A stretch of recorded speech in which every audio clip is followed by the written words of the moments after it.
What's going on, everybody?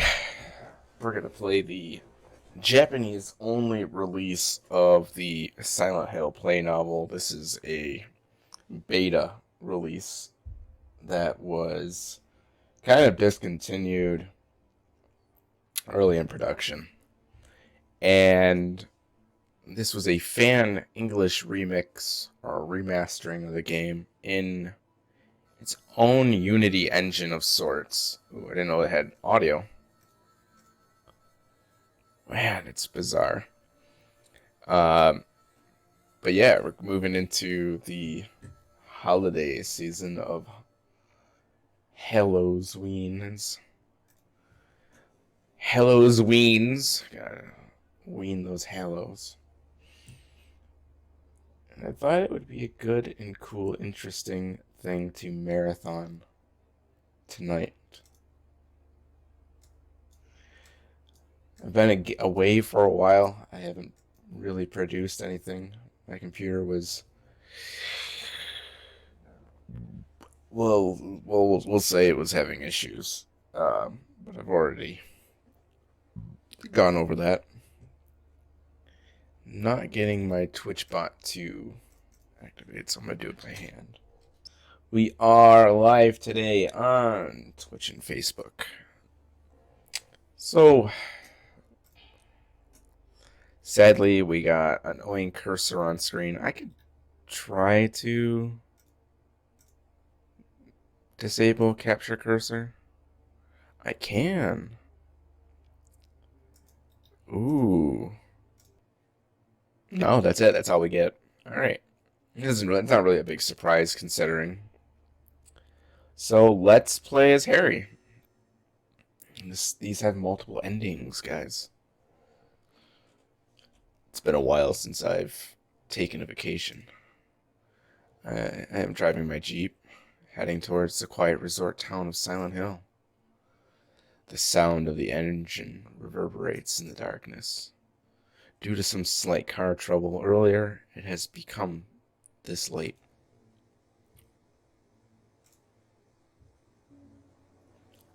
I am Harry Mason.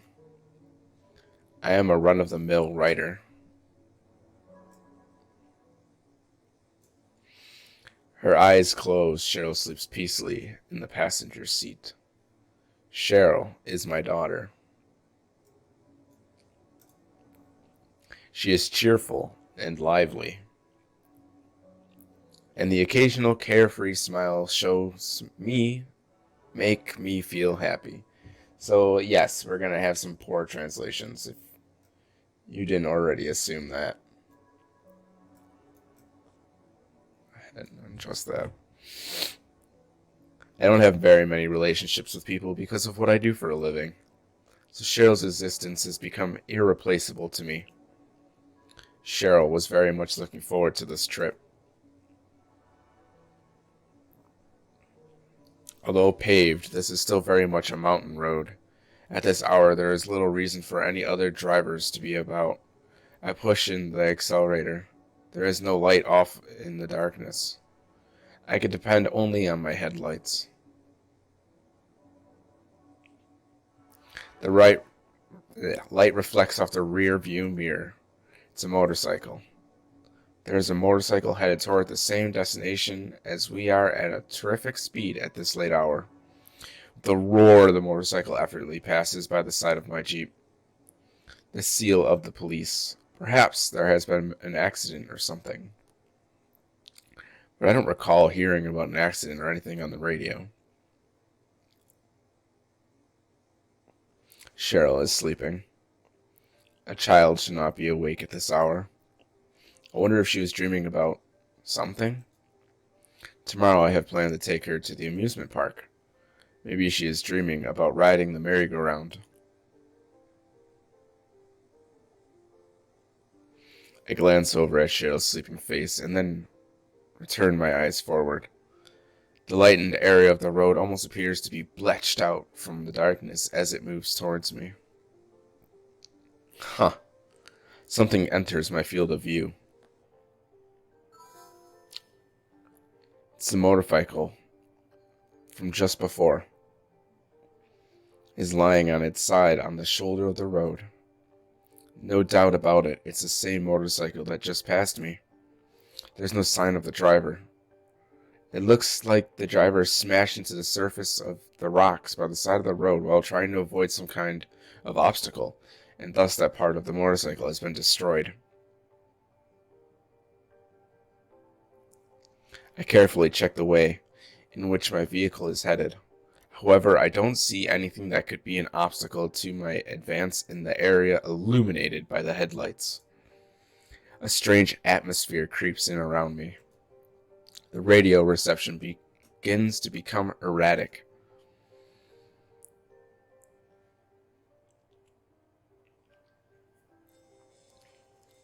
Perhaps I should turn back? But my foot persistently pushes down the accelerator with no intention of letting off. You can no longer turn back now. Something murmurs within me. Please increase your speed some more. Someone murmurs within me. Shill's eyes are closed. She is dreaming. I know that I should be awake. But what is this uneasy feeling? I'm going to try to, real quick, hang on. Yes, I can, nice. What is this uneasy feeling? I feel as if my body is not totally my own. It's like someone strange being that is not me is controlling me, like I am floating. My eyelids are so heavy. Ooh. As the steering wheel leaves my hand, it creates the illusion of setting the course on its own. Freezing cold. Uneasiness. Almost like being ready to fall asleep. I am just barely conscious, and now at my limit to maintain even that. Ah! When I saw the human figure on the road, I caught the wheel hard, and then there was nowhere else for my Jeep and I to go but down into the darkness below the cliff.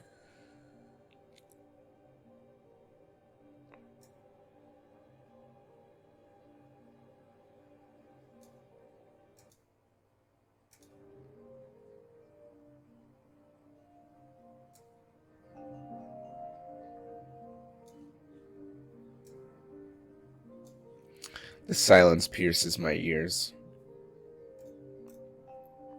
As the wind blew, it was accompanied by piercing cold. Where am I? I could feel light faintly passing through my eyelids. I don't seem to be hurt. That much is clear to me because I don't feel any pain in my body.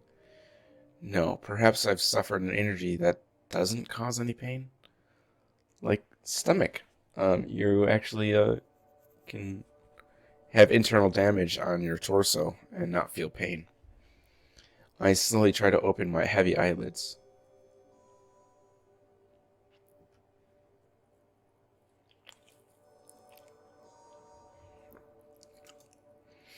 Out of season snow is pouring into the town. Other than the sound of droplets of ice hitting the ground, there is nothing else to be heard. Silent Hill. That is what is assertedly written on the sign by the side of the road.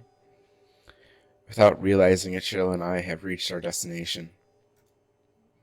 All my memories up to that point are gone. The wind is blowing in. I take a look next to me. I am shocked. The passenger door has been left open. Cheryl is nowhere to be seen. Silent Hill. This town, which should just be a resort area, appears to have become just like a ghost town for some reason.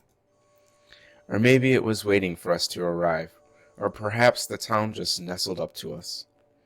So now I am alone. Cheryl is not here. While I was sleeping, no.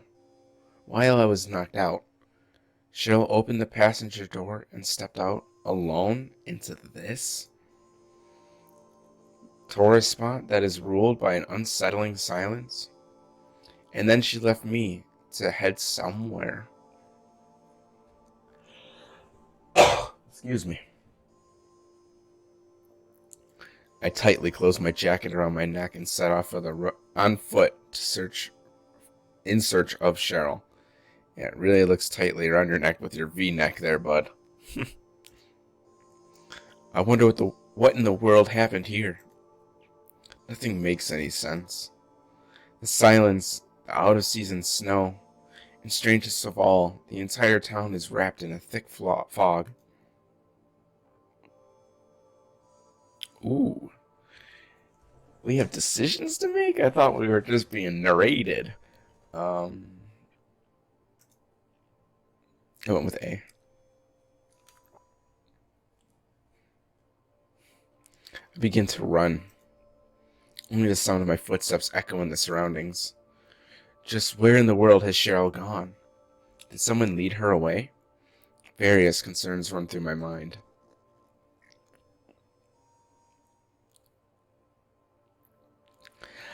I suddenly get the feeling that I heard footsteps other than my own, so I stopped moving right away to check it out. Through the thick fog, I can see a figure that is about the size of a child. Cheryl? Without a thought, I cry out. The figure doesn't move at all.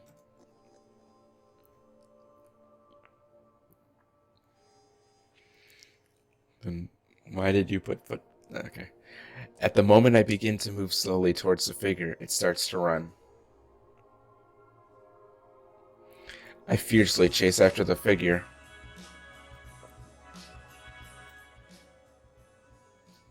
It's definitely Cheryl. Spooked me. Even though it is faint, I would not mistake someone else for Cheryl. However, no matter how much I run, I cannot catch up. Instead, the figure is gradually getting farther away from me. The figure puts on speed as if it is gliding through the air. The song is not fitting.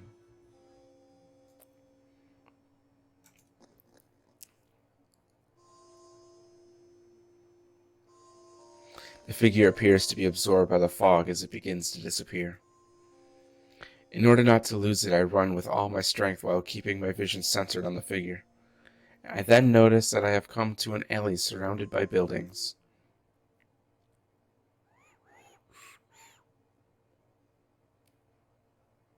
I don't know how, but it is like a cover was placed over the sky, which had provided light until now, and the area has become engulfed in darkness.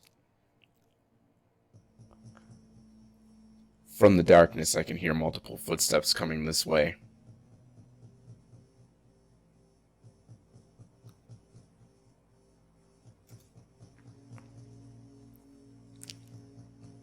I stood ready.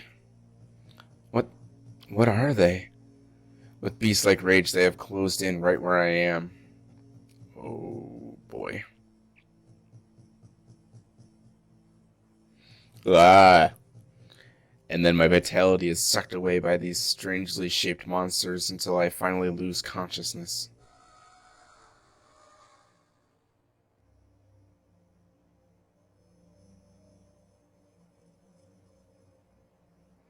Sybil Bennett. She is a full-time police officer working in the neighboring town of Brahms. There was no one else in the cafe other than her and Harry.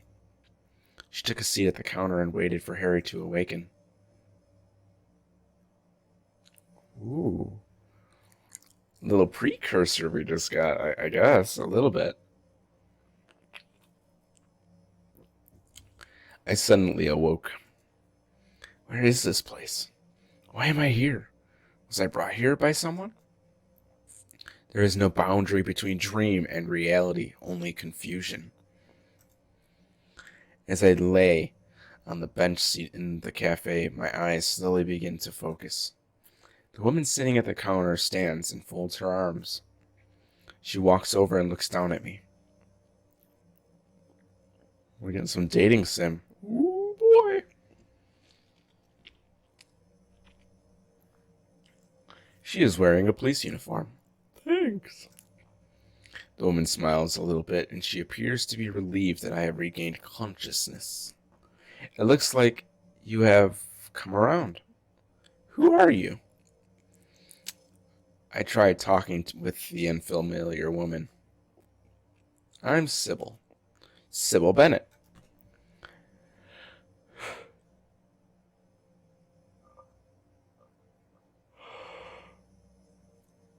There it is. I'm here because of all communications with this town suddenly went dead, and so I came to investigate. I'm Harry Mason. I brought my daughter to this town for some sightseeing, but on the way there was an accident and I lost consciousness. Oh yeah, Sybil. You haven't seen a little girl in this town, have you? A little girl? No, I haven't seen her. When I came to after the accident, my daughter was nowhere to be seen. Oh, okay, so Harry's talking. The passenger door was open and she was gone. Sorry, my daughter's name is Cheryl. She is a timid person, so it's hard to imagine that she headed out into this weird town alone. Plus, I was there in the driver's seat, and since she gave me no warning, it just doesn't make sense. Are you familiar with this area? There is no sign of anyone, and what is going on with the snow at this time of year? Just what in the world happened in this town? I said all of this while breathing deeply. I could have said that earlier, and I would have done it. I'm afraid I don't know either. I still haven't seen anyone other than you. It's like the town is as silent as a graveyard on a hill, left without even the means to contact any neighboring towns. I see. Ooh, she's coy now. You also had an accident, right?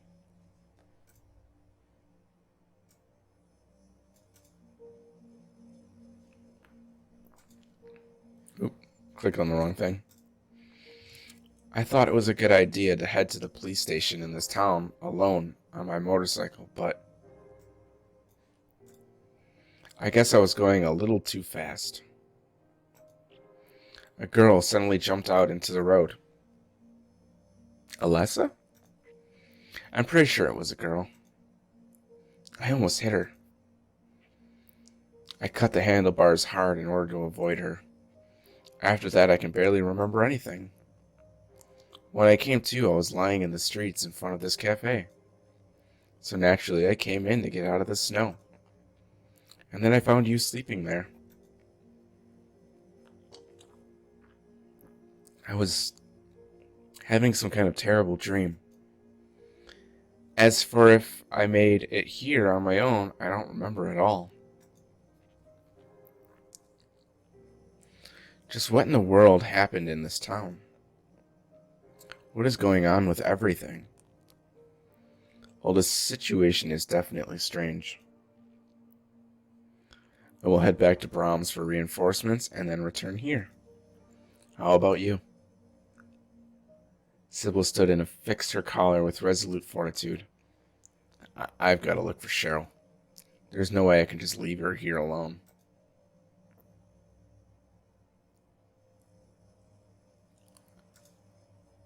Well, I see. Well, I'll give you this then.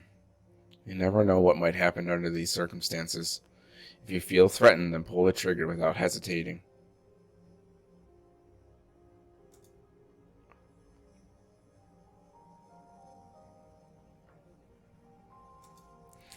Have you never handled a handgun before? I am surprised by how heavy it is. But you will be alright?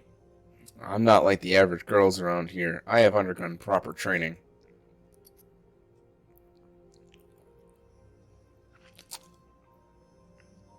Sybil placed her hand on the exit door, but then she turned and faces me again.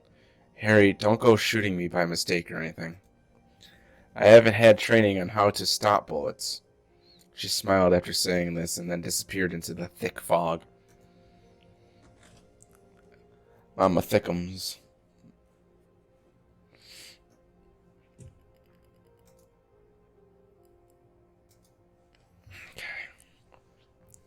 After being left alone in the cafe, I gazed at the handgun Sybil gave me for a little while. And then I thought about Cheryl, who had disappeared in this town. The figure I saw in the fog, that was definitely Cheryl. But she didn't answer my calls, and she was quite possibly moving away from me? I don't understand. I'm getting a bit mixed up. I can't use my keyboard. Can I? Oh, I can. Still, the one thing I know for sure is that Cheryl has vanished in this town. All I can do is look for her. I may not have any knowledge of the surroundings or any clues, but I won't find Cheryl if I stay here. I stood up energetically and placed my hand on the cafe door. Something is making noise. What? Ah, I did it again. I look around the cafe.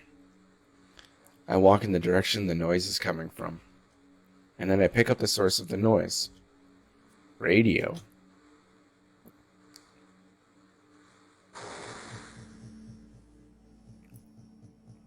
At that moment, the window glass shattered with the thunder of a giant bird-like creature flew into the cafe. No, it's not a bird. It is a creature with reddish-brown skin that looks as if it has been burned. It has belligerent pale green eyes, and it is clear that my life is in danger.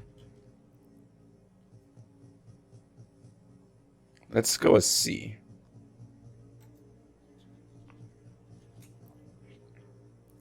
I've got to get out of here, outside. I can't move about so well in this tight indoor area. However, almost as if reading my mind, it moves to the only door in or out of the cafe, blocking my route. I can't escape. And right as I think that maybe it has pulled one of its wings far back, it swings down at me, just missing my neck. Ah! I just barely avoided death, but in the process I ended up falling backwards. However, I didn't let go of the gun. The target is its wing. If I can destroy its wing, it won't be able to move.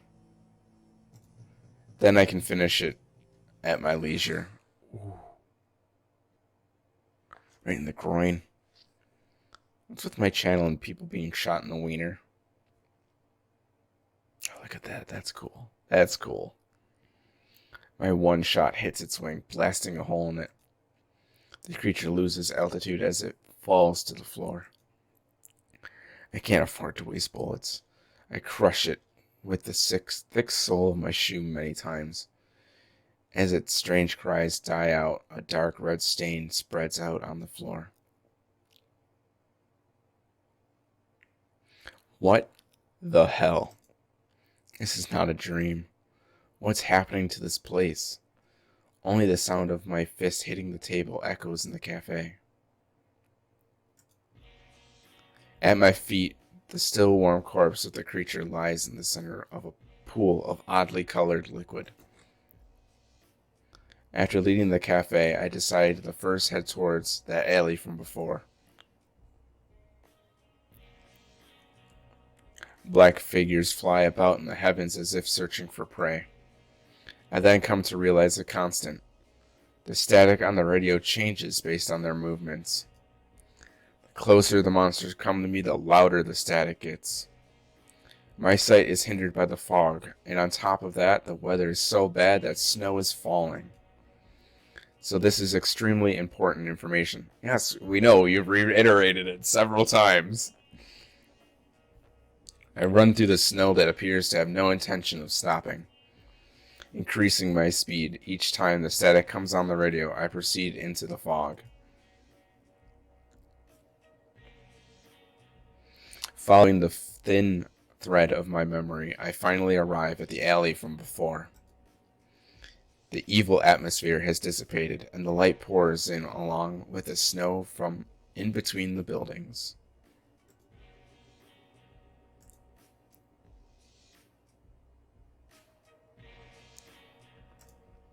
I move into the alley, and it dead ends after a bit. Weirdly written, I guess.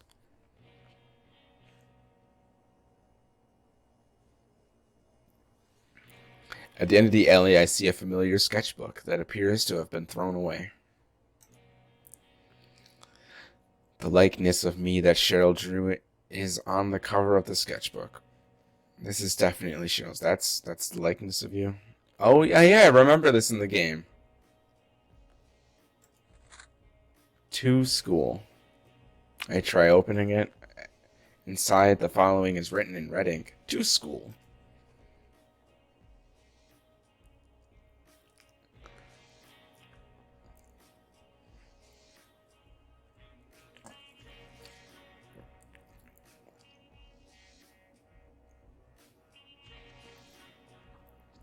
Along Levin Street, I slipped through the back door of a house that had a dog house, and then I head for the school.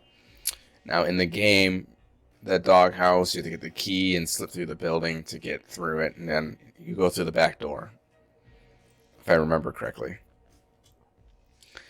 The surroundings gradually fill with darkness, and only the flashlight on my chest illuminates the strange street.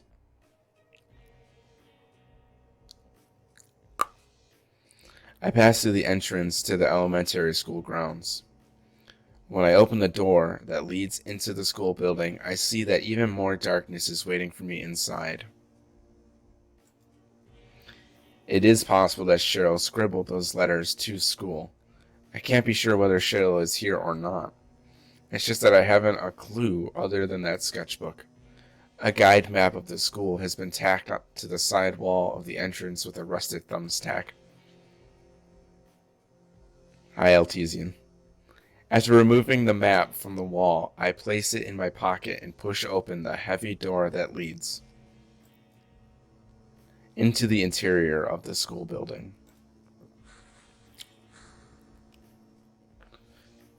My footsteps and the creaking of the hallway.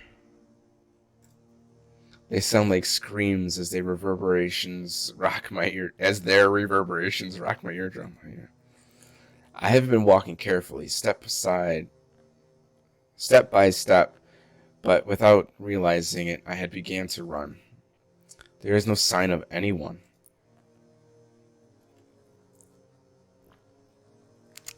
The silent innards of the school building are dark, and with only the flashlight on my chest, it is impossible for me to see any of the details. Cheryl doesn't have a flashlight, so if she came here and got lost, then she probably wouldn't even be able to walk around.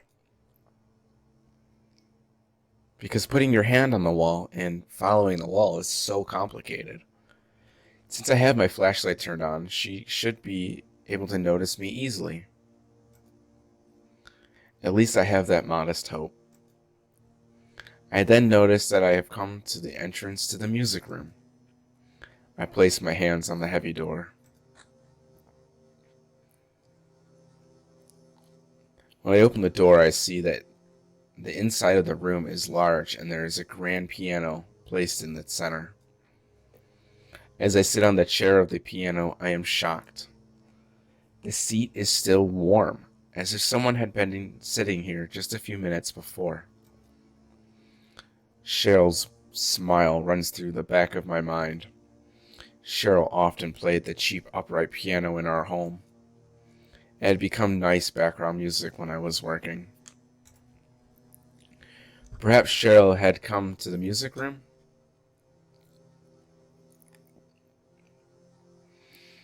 I gently open the cover of the pianos. I notice that there is red mixed in among the black and white keys.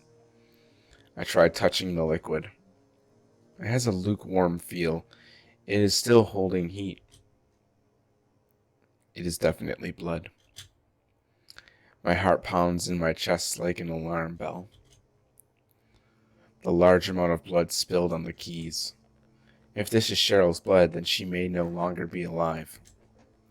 I wipe the stain off my hands onto my jeans, stand and leave the music room. At the same time I closed the door, I thought I heard someone scream. Maybe it was just my imagination.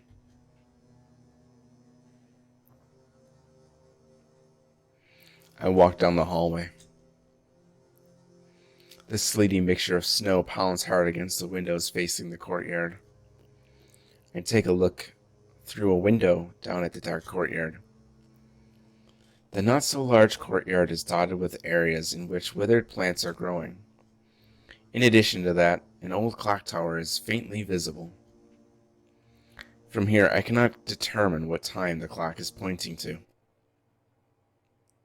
Wait. Something appears to be wriggling about in the darkness. An animal? No, it's dark. I can't see well, but it's slowly moving on two legs. It appears to be searching for prey. At that moment, the radio I had clipped to my chest suddenly began making noise. As I return my sight to the hallway, a sharp pain runs through my thigh. When I look down, I see that the tips of these long claws are piercing through my thigh. Those oddly shaped monsters. They are posed like they want to hug me and have gathered around my waist. They are about to bite me. I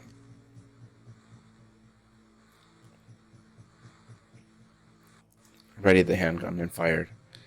I instantaneously readied the handgun I was carrying and fired at the monster. Ow!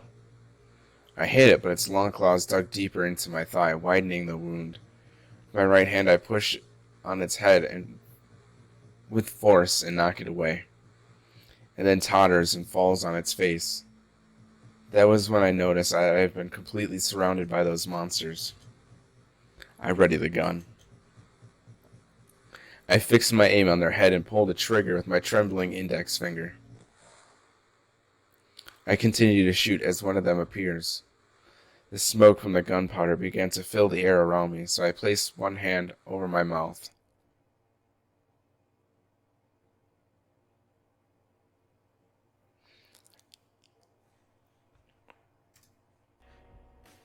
Even after the noise from the radio had stopped, I could only stand there,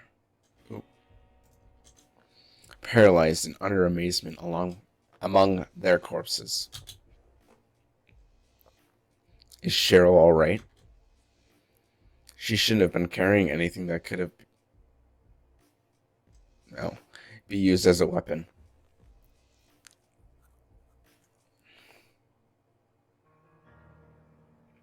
I began running. I can't just stand around. There is not a moment to lose. Cheryl is waiting for me. Wait a minute. Suddenly, my vision became hazy or something. I rubbed my eyes. But when I look back, I see that all the bodies of the monsters have unexpectedly vanished. What? Was I hallucinating or something? I pulled a guide map out of my inner pocket and shined the flashlight on it. This is annoying me. Hang on.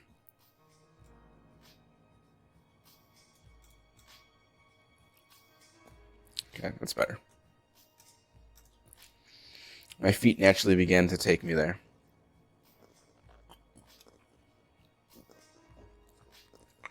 I descend the stairs to the basement, taking one step at a time.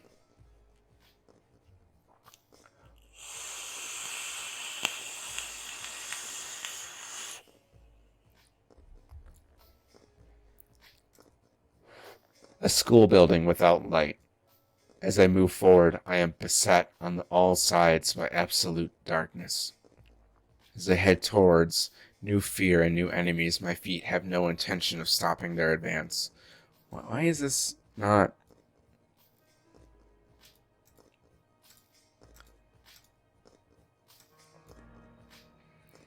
But oddly enough, I don't have a sense of justice. That's much better. I just want to make sure that Cheryl is safe, to catch her in my arms. That is my one and only goal.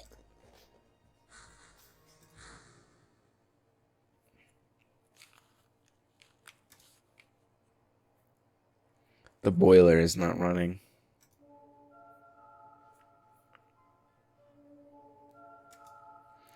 If I simply press the switch in front of me, then this eerie machine should begin operating. However, I just stand still. I try pushing the switch, but the boiler doesn't do anything at all. So I try opening the switchboard cover. Below the switch, it appears that I must somehow supply power from the main power supply to the boiler. The power supply is on the right. From the left of the switchboard, a thick pipe extends out and is connected to the boiler.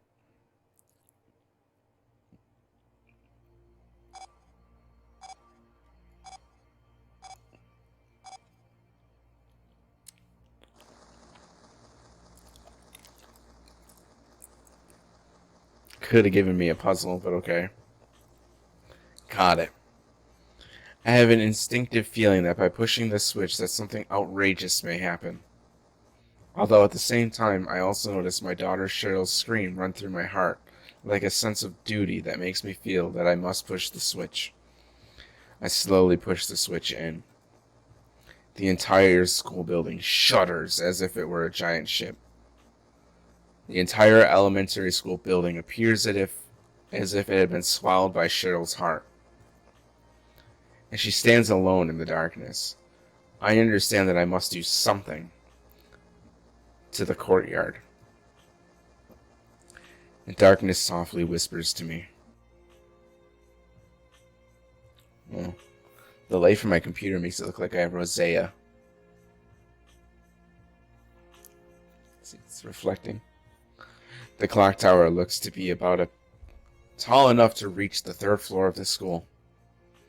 At its base, there is a small door big enough for an adult to enter while bent down. The door solemnly opens. After opening, the door seems to beckon the one standing in front of it to enter with an irresistible mental energy. I cannot resist that power. As I enter, the door closes with a hopeless shudder.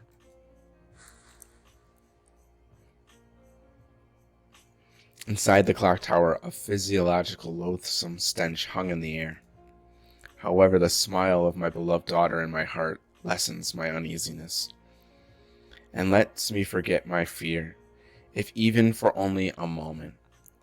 Reassured, I place my foot on the ladder leading underground with my greatest motive called love. The inside finally became a small passage, about large enough for an adult. I run. Trusting that I will see her smile ahead, I run forward, stomping on concrete stained with the smell of death. Once I climb the ladder at the end of the tunnel, there will be no going back. I mutter Cheryl's name one more time.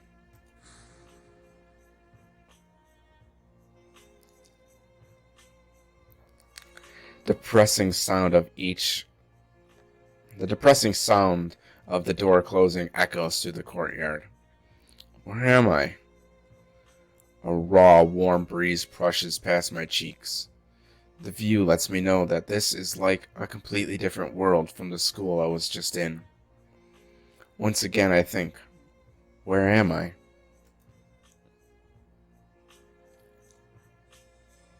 A seal of Metatron. I descend the small stairs leading away from the clock tower and become even more convinced. An extremely religious-looking design has been drawn in the center of the courtyard. Within a large double circle, a triangle has been placed, and within that, a strange pattern. It's technically not a pattern, but okay. That looks like a hieroglyphs is drawn. I don't remember this being here before. I mutter. This is definitely the school I was just in.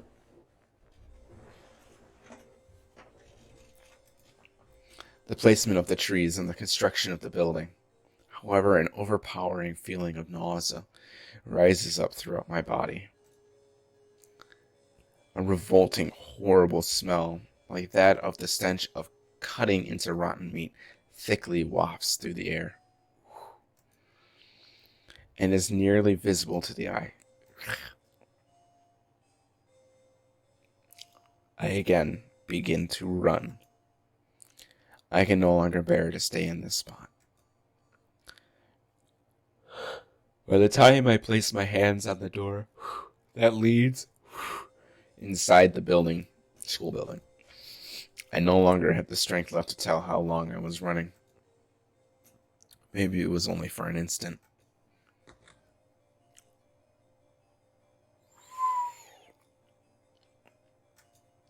The school building has dramatically changed.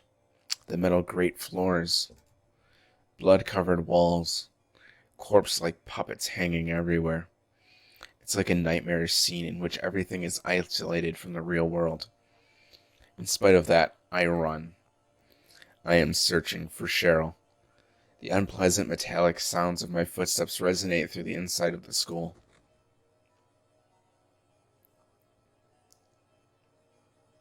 And then I open the door to the teacher's room.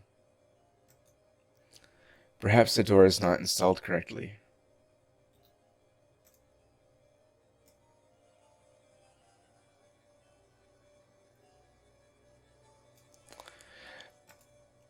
Once I enter the room, I am shook. Desks are strewn about, and a raw, rotten stench rules the room.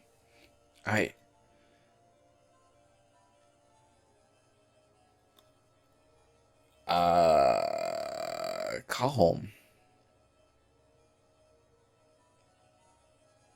Ooh, unfinished art asset. Without knowing why, I dialed my home number where no one should be. Maybe there is a chance that Cheryl has already returned home. By some miracle, I don't fucking know.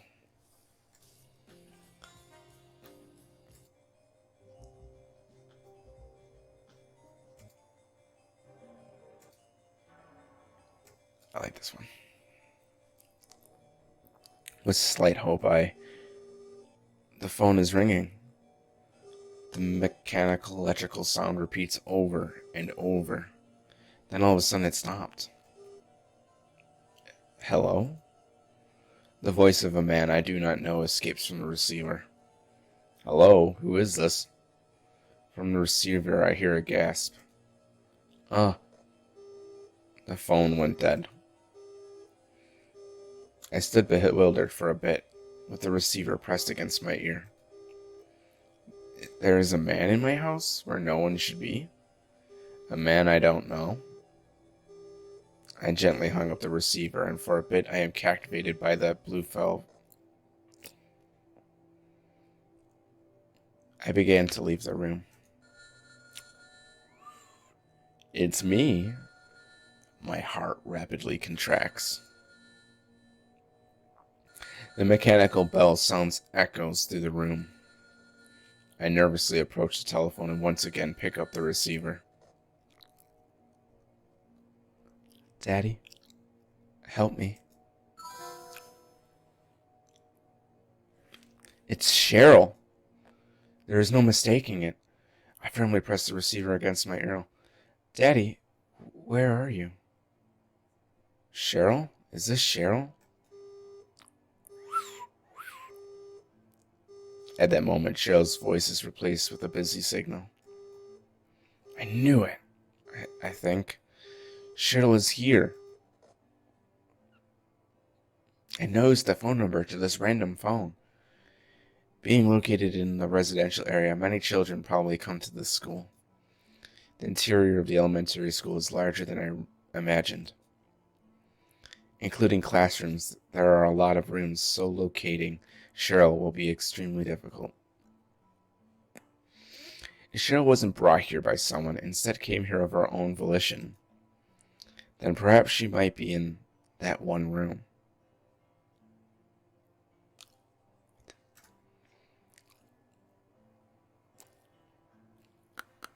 Is there a room I'm supposed to know of?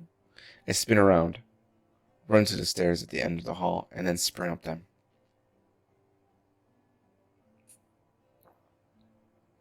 I have come to the library, and my eyes are drawn to the open book here. It was.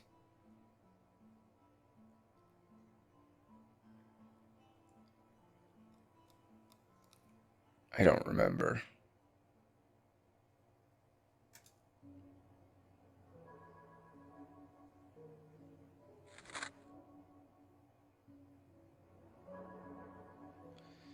It's weird. Depending on the region, each have the characteristics of having individual doctrines. From ancient times, the practice of offering a living sacrifice was the only way to avoid disaster. Most believers are those who have chosen to renounce the world for the sake of their beliefs. While those believers who cannot yet give up their material possessions need to deepen their knowledge of the sacred text. However, some believers have a tendency to strictly hide the fact that they are believers from others. This is because they believe that if the fact that they are believers becomes known, then their effectiveness would become nothing. Even with black magic, which is thought to have vanished in the present time, its magical spells are actively researched in such areas. In that process, an altar set all light, with a sacred flame and a symbolic seal were required. Then, by summoning an evil being and bringing it into contact with a saint, a new existence is said to be created. In this case, the saint is not limited to a priest, as an inanimate object can also be used.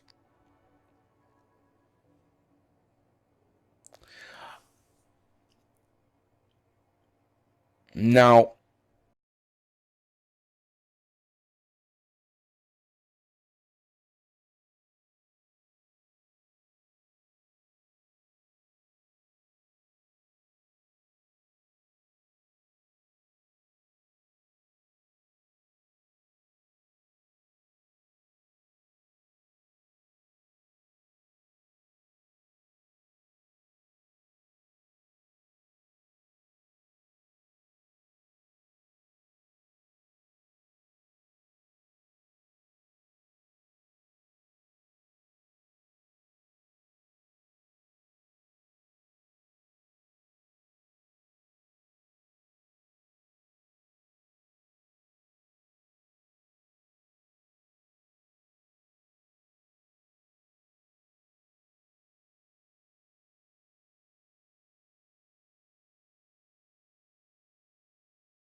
I became gripped with the sense that my actions have be I became griped with the sense that my actions have been controlled by someone this entire time.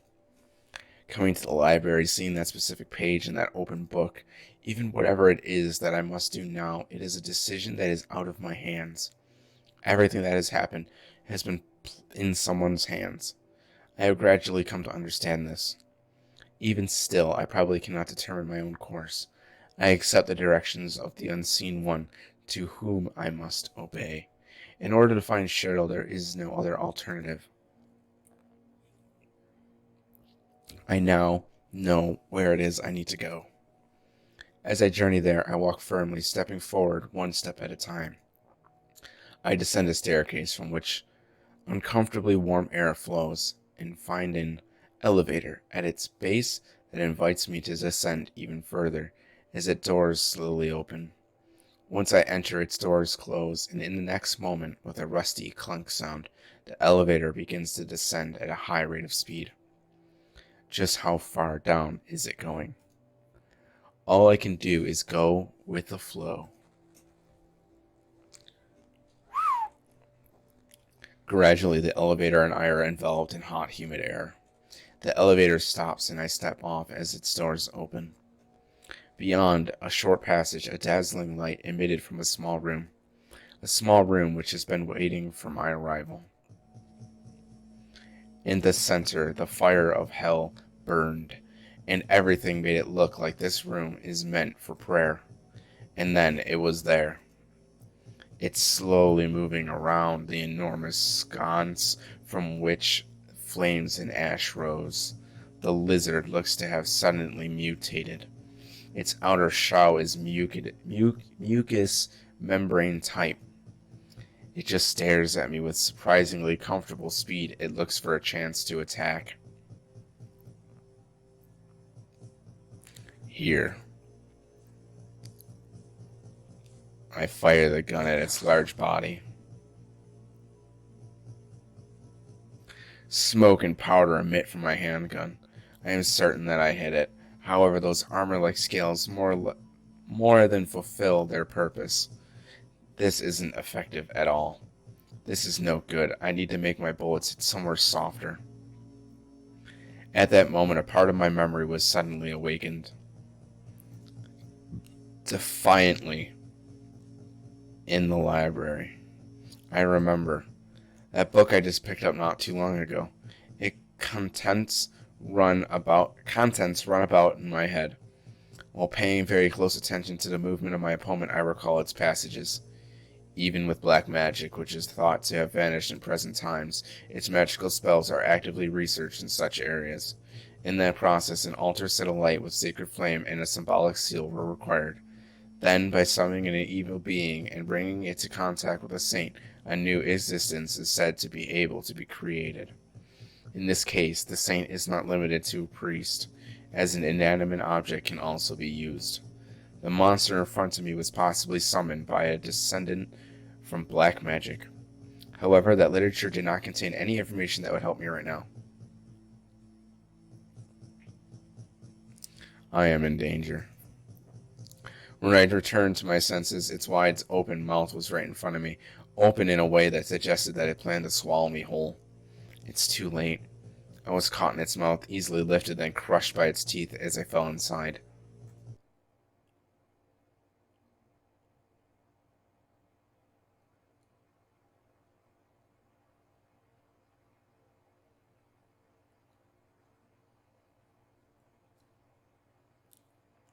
When I came to, I found myself in the middle of a dark room. Where is this? I wondered to myself. The monster from before has vanished. I heavily stood up and then waited motionless for a bit until my eyes came into focus.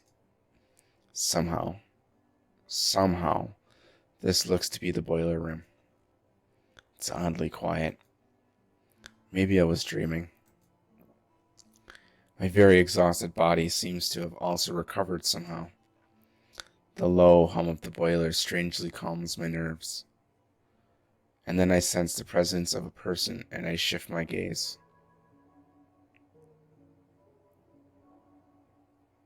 There was a girl standing there. She was wearing dark blue clothing and her light brown hair was neatly combed. The girl was just staring right at me. Once I noticed her, I began to step towards her. She completely disappeared, as if her body just dissolved into the air in the room. I was alone in the room again. Alessa? What was that? Sorry, I'm kind of jumping the gun on some of the statements I'm making. I shouldn't do that, sorry. After standing for a bit, I let out a long breath and then placed my hand on the door at the entrance.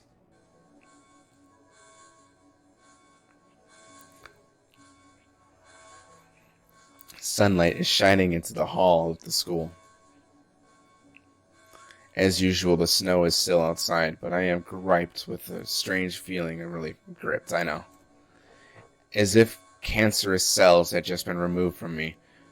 Filled with relief, I slowly walk toward the exit of the school building.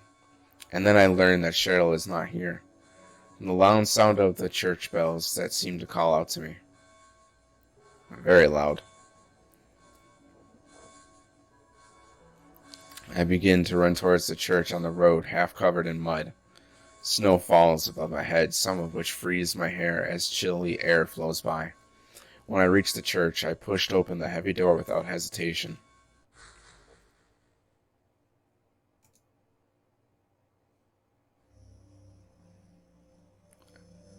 A cross mounted on the front wall. Long benches are lined up on both sides of the small walkway. It's a pew. It was as if time had stopped for this familiar style church. In front of the altar, a sly woman with cold eyes looks down at me with an eerie grin. As I walk up to her, stepping one step at a time, as one would, she gazed at me without blinking. She looked as if she had predicted that I would arrive. "Were you ringing that bell?" The woman snorted with a humph. "I've been expecting you. It was foretold by gyromancy." "What are you talking about?" "You know, numerology." "I knew you'd come." "You want the girl, right?" "That girl you're talking about? Cheryl?" My eyes grew wide. "I see everything. You know something? Tell me." "Stay back." The woman held the palm of her hand out at me, and then lowered her chin, in a way that suggested, "Please calm down. Nothing is to be gained by floundering about at random." I love the word floundering. It's one of my favorite words. I use it all the time. "You must follow the path of the hermit concealed by flaws." "What?" "What are you talking about?" I asked once more without hiding my bewilderment. "Here, the Floros, a cage of peace. It can break through the walls of darkness and contract the wrath of the underworld. These will help you. Make haste to the hospital before it's too late." The woman held up a strange object and softly placed it on the desk on top of the altar. "Wait, don't go yet." But like that, she was gone. Her story was unclear and I don't understand it. I cannot carelessly believe her. I thought that the insane woman's behavior and details of her story were questionable. Yeah. Because she kind of flip-flops the story on you the whole time you play Silent Hill 1. So she'll try to, like, convince the player that the seal of Metatron and stuff like that are bad, and the other seal, which I forget the name of it off the top of my head, is the good one. And obviously that's not the case. And so she wants you to, like, destroy the seal of Metatrons that are protecting certain areas that you can go to, and then, like, when you go through the spells, you can survive them because you can survive the instances. They become just dreams instead of realities. It's really interesting. All that remains in the church is reverberations of the sound of a door closing. I go after the woman. I am convinced that the woman definitely knows some secret of some sort. However, the knob on the door that she went through will not turn at all. It must be locked from the other side. Damn! Now I am the only one left in the church. Almost as if taken from a nightmare, this space has heat. This warmth, it feels like it's protecting me from something. That is the best way to describe the heat.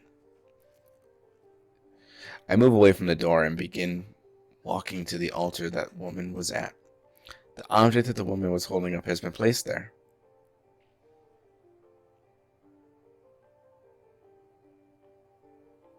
The Floros. Now, real quick, talk to the community. Floros in Silent Hill 3 was like the purest thing. It was used to eliminate the god. Right? Like, this is the same object. That is certainly what the woman had called this. I tried picking it up, and then I placed it back on top of the desk right away. It is power. The overwhelming power of the gods rests inside the four-sided object. It was a sensation like an electrical current passing through the palm of my hand. And then the power moving throughout every nook and cranny in my body. It's five-sided, but whatever. I pick it up once more. This time I calmly take it in my hand and then place it in my pocket.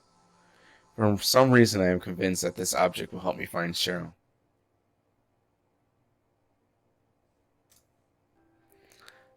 I pick up the key that was next to the Floros, open the door of the church, and rush out into the heatless snow.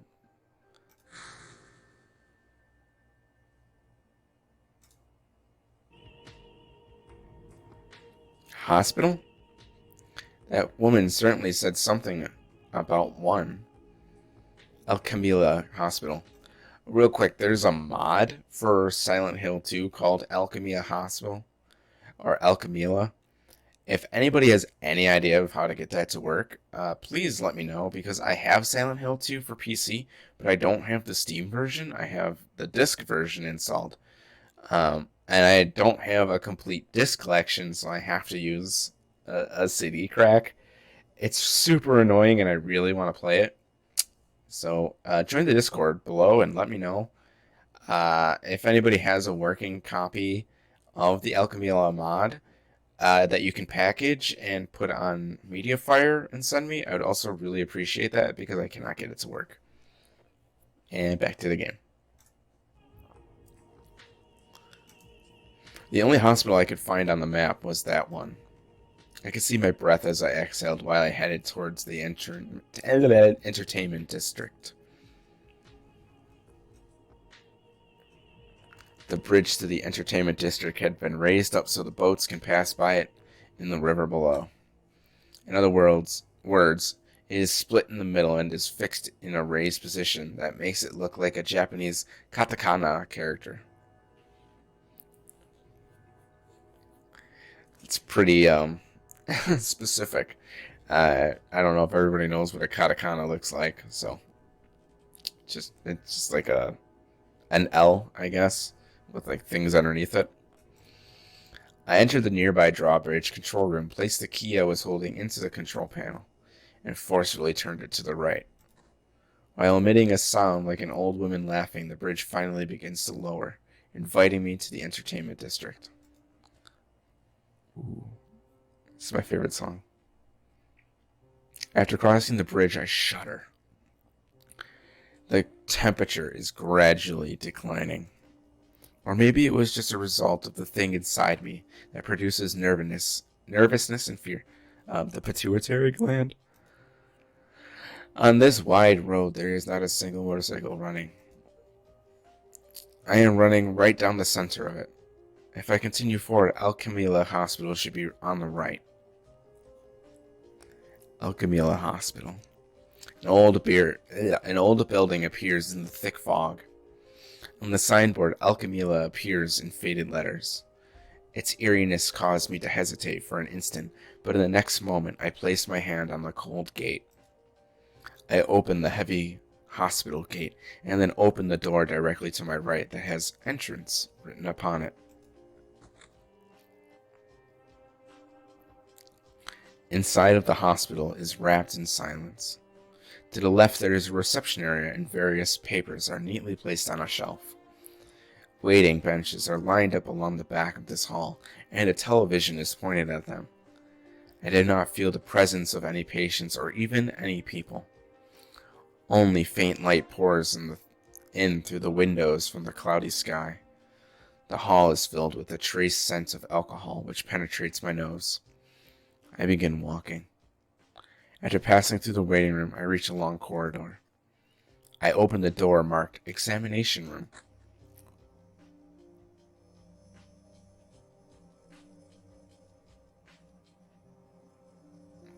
That slightly spooked me, fam. At almost the exact same time as I opened the door, a man inside jumped up out of his chair. He's holding a handgun in his right hand.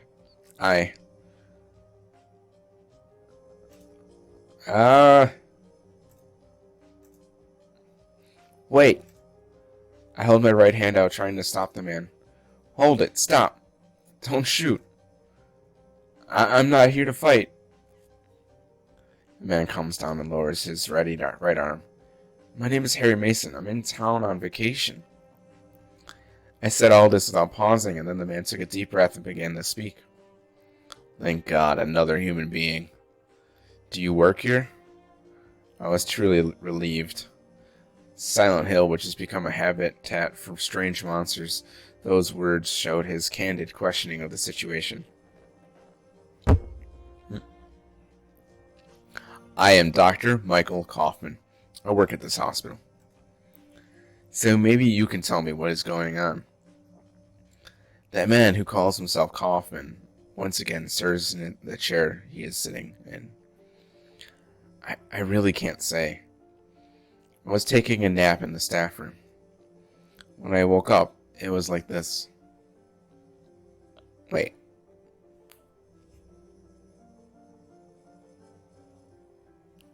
It is four-sided. I'm an idiot. Can you have a five-sided object? Is it five-sided?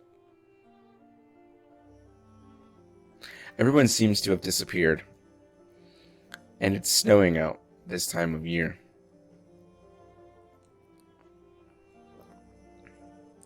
He looks at the floor of the examination room.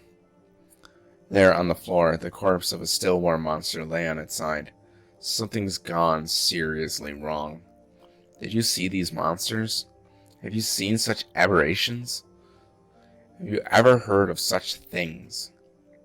You and I both know creatures like that do not exist. Yeah.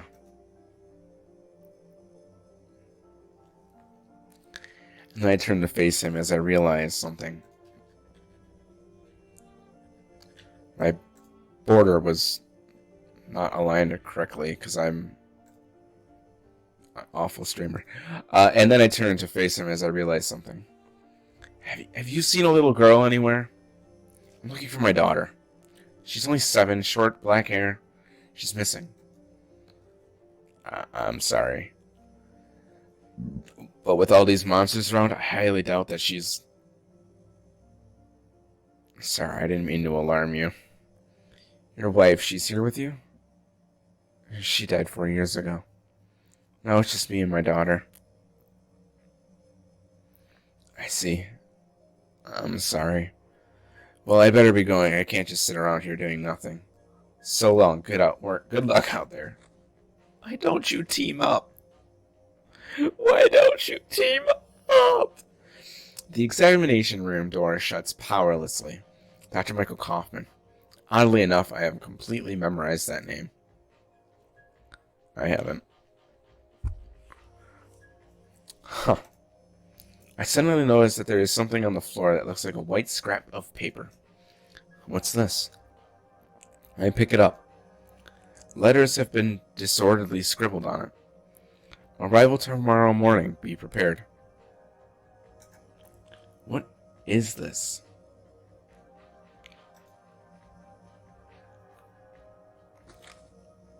I leave the examination room.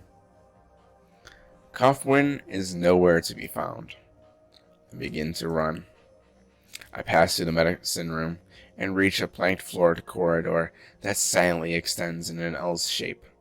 I moved forward and found that there was an elevator with a large door at the end of the corridor. I try pressing the buttons beside it. Nothing happens. It looks like the power is off. There are several doors in the corridor.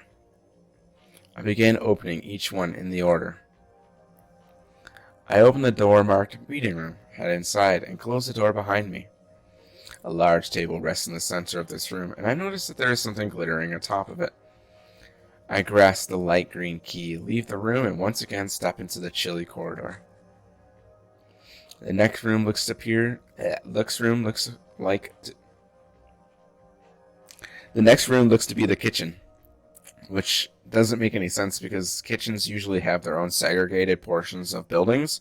So, like, if you go to a hospital or something like that, usually everything is contained in its one area, and that's because of the risk of, like, fires and things like that. So that way you can use, like, separate ventilation to remove smoke and steam and things like that, so it doesn't affect the rest of the building. No.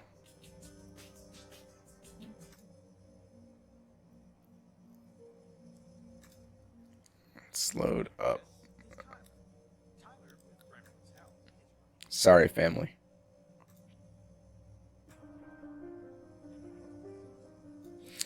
The next room looks to be the kitchen. I guess that the food was for patients. Wow, that's loud.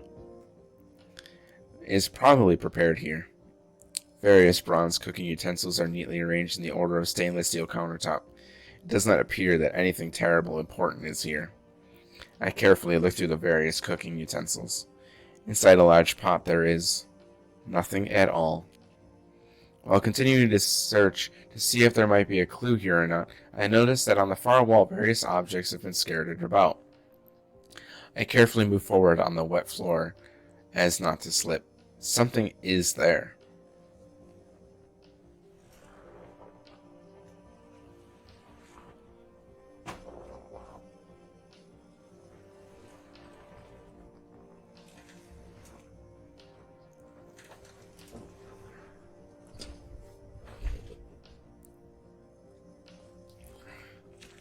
Stay hydrated.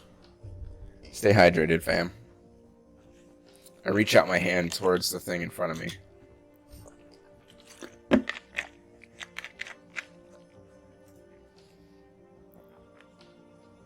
picked up a knife that appears to be for kitchen use. Perhaps this will come in handy for anything. I only have a limited number of bullets. When the time comes, I might be able to use this as a weapon. I left the kitchen. Yeah, what would you do with the plastic bottle? I crept out onto the corridor once more and stood in front of the door that was closest to the elevator. I opened the door and there was reverberations of the sound of it opening and closing, shaking my eardrums. The walls are made of concrete, and a few steps in a staircase leading to the basement extend like the folds inside the body of a snake. It is dark and difficult to see, but it looks like there is a door at the bottom of the staircase. Be brave, I mutter to myself. Leaving only the echoes of my footsteps, I descend the staircase to hell one step at a time. And then I open the door leading into the darkness. A world without light. I could see that the electricity was most likely out in the hospital. I pressed the switch of my flashlight on the chest and tried to light the area. It is creepy, and yet there is nothing noticeably out of place. Chilly air drifts from the cold concrete, and it seems as if touching it would completely rob my body of its warmth. While moving through the corridor, I try opening the doors as I come to them. Of them, one opens with a creak. Emergency generator is written on the machine that occupies most of the room. To reach the second floor and above it did not look like there was any method other than using the elevator. Which, okay, weird story. We, recently, I had to go to the city, and go to the city hall. And when we went there, I'm the kind of person that prefers staircases. Not only just from a like health standpoint, but like elevators are weird and a lot of people use them and buildings are old and I know for a fact that maintenance isn't as good as people think. And I know that the likeliness of me getting stuck in an elevator or anything like that is rather low. It's just the idea of it all on its own. So, anyways, we were looking around for like, God, what, 12 minutes, 15 minutes looking for the staircases to go because we didn't have to go far. It was like 60 feet up. And just jogging lightly up the stairs, we could have gotten in some steps, could have burned a couple calories and gotten to the top floor. It's a good for you. And we literally could not find a staircase for the life of us. Like, I assumed they were behind like emergency doors, and that they were just pushing for people to use the elevators because it's easier to control the group of people. Like, if nobody's in an unsecure area like staircases, you're less likely to have issues with like people hiding things inside the city hall. So it all makes sense. Like, I get it, but like, man, do we live in a society of just like convenience? God forbid you use a staircase. I don't know. It was very bizarre to me, and I would have preferred a staircase, as I said. So, anyways, let's get back into the game.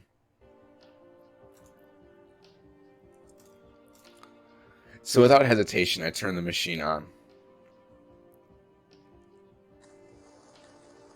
I immediately head for the elevator. I press the up button. The heavy sound of the motor and the sounds of metal parts coming into contact with each other almost sound like intertwined screams. With a ding, the elevator stops and its doors slowly open.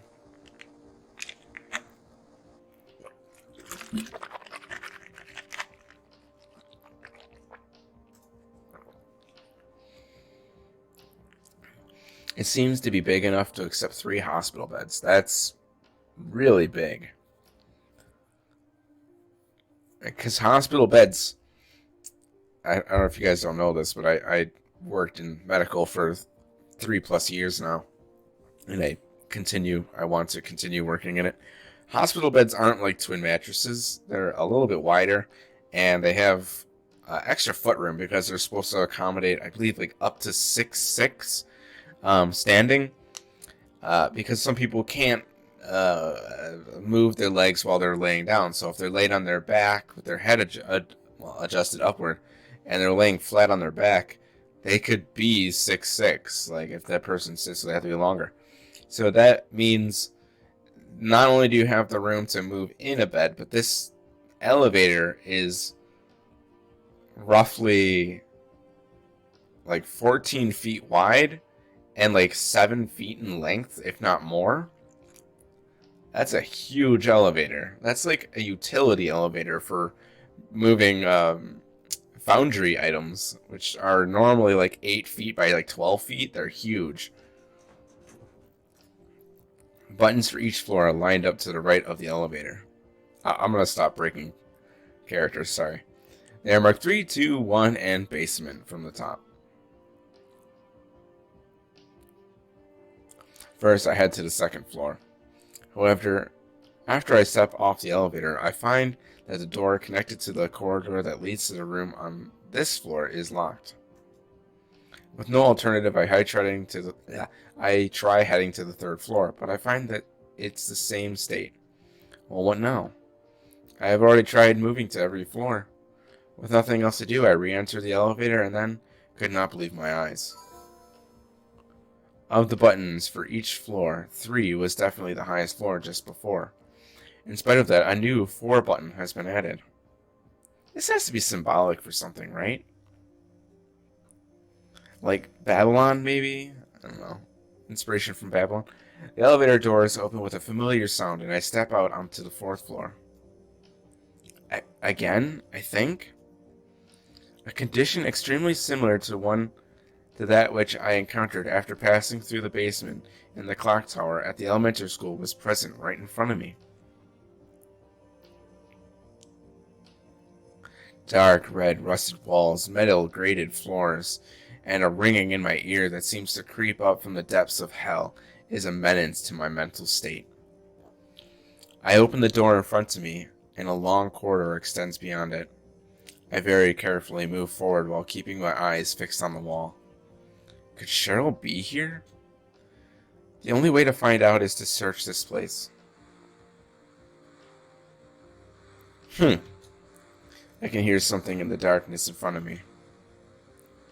It sounds like the groan of something being dragged on the ground.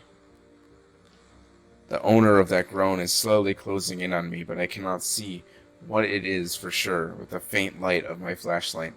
I instantly ready my gun. It's probably not human. I firmly grip the gun, position my fingers on the trigger, and begin to walk towards it with the gun readied beside my face. Eventually, something white enters my field of vision. I adjust the aim of my flashlight on my chest with my hand and shine the light on it. A white figure appeared, which is stooped over like an old woman. It looked to have undergone a grotesque change.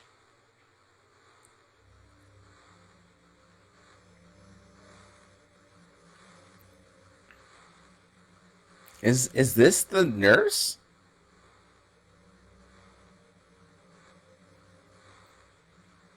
Weird, I don't recall it looking like that. The monster has a very large hump on its back, which twitches and moves as if it were alive. In one hand it holds a knife, which it waves as it approaches me. It is the nurse. By the time I realized this, it slashed at me. I instantly dodged the attack. Thanks to that, my clothes were slashed. I had only a scratch on my side. I suppose I was lucky. Damn.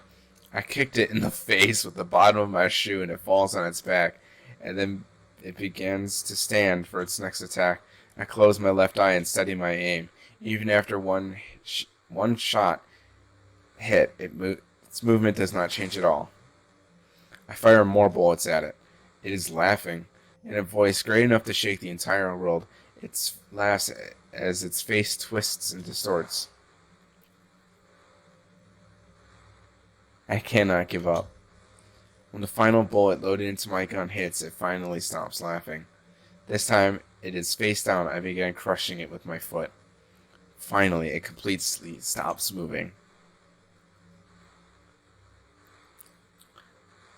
Burning through ammo. This is insane. Another monster approaches from behind the corpse of the first one. At this rate, all the bullets in the world wouldn't be enough. All I can do is run. Oh man, I don't know what direction we're facing. I'll assume... I began to run towards the monster in front of me. Evading its large swings of its knife, I run down the dark corridor, occasionally stumbling. I see a staircase leading down. I race down it, knowing not whether something is waiting for me at its base. I am thinking about Cheryl. Even if she is held prisoner somewhere in this hospital, there is no guarantee that I can rescue her. In fact, there is no reason that the staircase I am descending should lead me to Cheryl. I began to think that all my current actions are all meaningless. However, generally speaking, since I arrived in Silent Hill, no. Since the day before leaving for Silent Hill, no. Even longer ago. Since the day I met Cheryl, perhaps I have had no choice in my actions. That they will have been determined by someone else's will. As I continue to the base of the stairs, I contemplate what if my life up to this point had just been on one track. And as I descend the stairs, my ears begin ringing again. The ringing is so forceful that I cannot even be compared to before, and it forces me to squat down. Shit on the floor! What in the world has happened? Perhaps I have opened a door to hell, a door that should have never been opened. Something is clearly changing, and it is for the worse. Going back will not be permitted. I must move forward. I put my hands together on my head and then squeeze my temples tightly by using my elbows. Got it. That hurts. That hurts your back. I don't like doing that. I have bad shoulders. The ringing then begins to sound like a demon is whispering in my ears. However, it does not stop. I blindly begin to run. If I am to die in this mad land, I almost said, am I supposed to die a mad lad? I must save my beloved Cheryl first. Believing that the answers are beyond the door, I know that I must discover at least one clue. Several overlapping square figures are shaking in time with the sound of my heart. It is the wall at the end of the area. Another wall lies perpendicular to it. There is a door present on this wall with a plate on it that says storehouse. Some chemicals have been placed on the table that is next to the door. There are 3 beakers of different sizes and test tube. The test tube contains a liquid that is of a different color to which is in the leftmost beaker. I found a memo. To create it, you must come up with 1 deciliter of liquid and pour it into the test tube. No more or no less, that man had said. But there are no graduations on the beaker. This makes it impossible to come up with 1 deciliter using these 3 large beakers. Using the 10 deciliter, 7 deciliter, and 5 deciliter beakers, you must create an amount of exactly 1 deciliter. The door wouldn't budge an inch.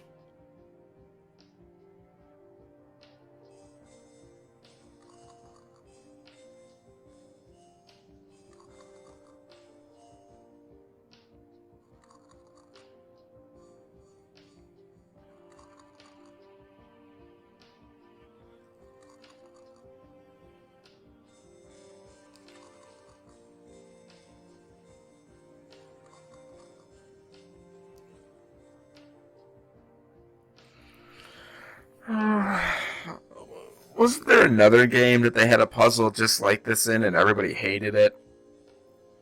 Because I remember doing this and I did it really fast because math is not hard and it's not really even a puzzle. It's just knowing basic chemistry at this point. It's just how to measure. But yeah. Harry melted the chains on the door with the completed liquid, which doesn't make any sense. Why does it have to be 1 perfect deciliter? I don't know. The door slowly opens with a click. Inside the storehouse, nothing important looking stands out. I carefully edge between the simple metal shelves that have been placed here in a specific arrangement. However, nothing is here that makes this room worthy of being called a storehouse. I am drawn toward the cabinet in the back of this room. This is because I found the presence of the wooden cabinet strange and unsuitable for this simple room. These just chiming is ridiculous. Hang on.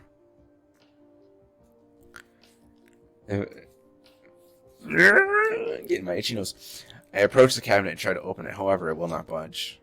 Well, I will look on top of it. I stood up straight and looked on top of the cabinet. Other than the layer of dust so thick that it almost appeared as if a cloth had been laid on the cabinet, there is nothing of interest. Aha! My field of vision shakes violently. I lost my balance and I fell on the floor. I landed on my butt hard enough for it to be unpleasant. There I discovered something odd. Countless lines have been bored into the old floor, and a fiber-shaped wooden chips are exposed. It looks as if something moved this cabinet, and then returned it to its original position. The marks on the floor are still fresh. They tell me that some other human probably came down here. Is there something beyond this cabinet? Using my body weight, I slowly push the cabinet from its original position. The existence of the inviting door behind the cabinet seems completely natural, so of course I place my hand on it. This room is very inorganic. While shining my flashlight about it, I move through the room and eventually discover a grate in the floor. From between the bars and the grate, I can see a staircase that leads to a lower floor. The grate makes a clunk sound as I open it. It is quite heavy. Even though I am sure of my strength, I do not believe that I could pick it up. After opening the grate so that I can pass through it, I gently place 1 foot on the staircase, that has appeared. Slowly and cautiously, confirming each step as I go, I descend the staircase to a mad place in which light cannot reach. Finally, I reach an open room, much wider than I imagined. I guess this based on the echoes of my footsteps. I am running to this eerie space that lies in the basement of the hospital. It is lifeless. There is no light.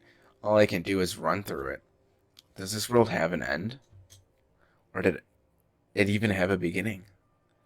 Everywhere I go, all that I do is solve the mysteries that appear one after the other. You haven't solved jack shit, Harry. And then move on.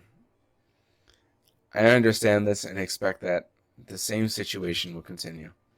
Still, all I can do is move forward. My thinking always results in this conclusion. This door... How does the game and the YouTube music I'm playing match up so perfectly constantly with what I'm doing? It is so weird. This door has awaited me. I slowly turn the knob.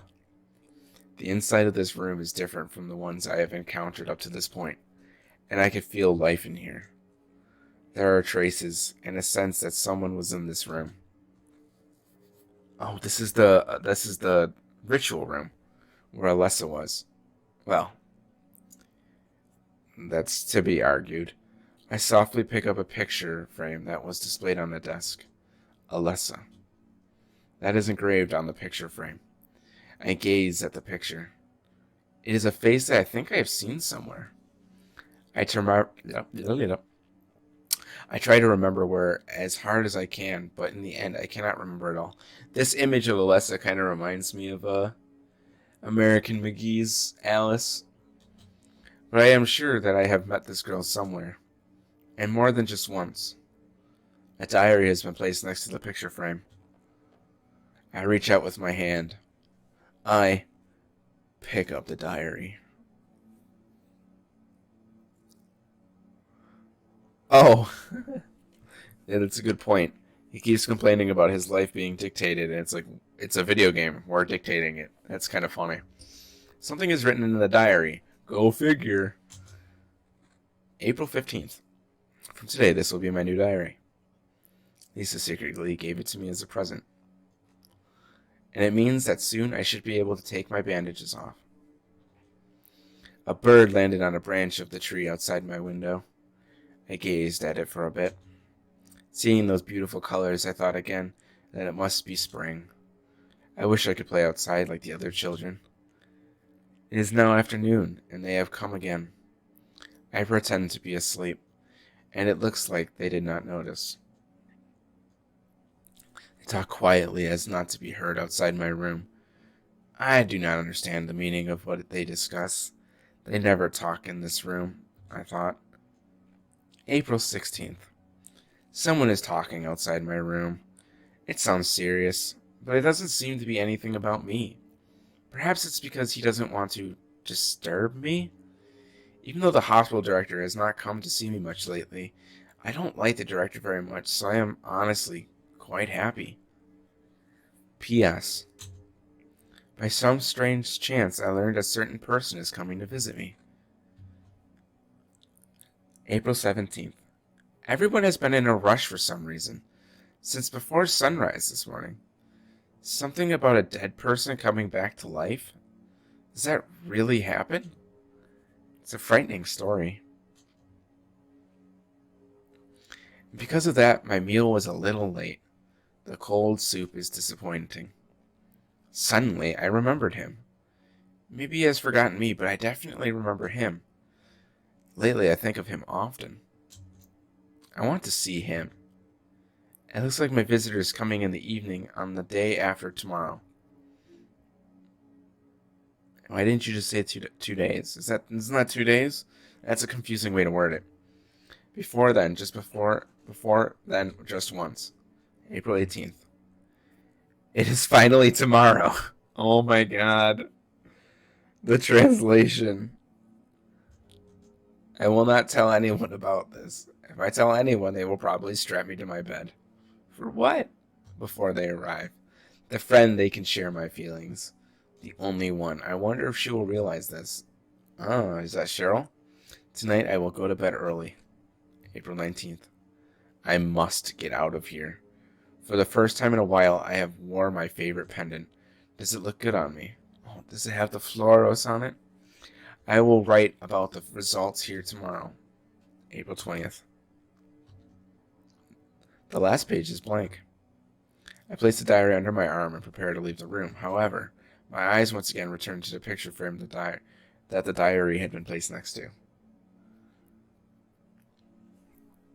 She was all alone. But I have Cheryl. The girl in the picture is appealing to me for some reason. Weird word choice. In the painful silence, I can feel a spiritual message.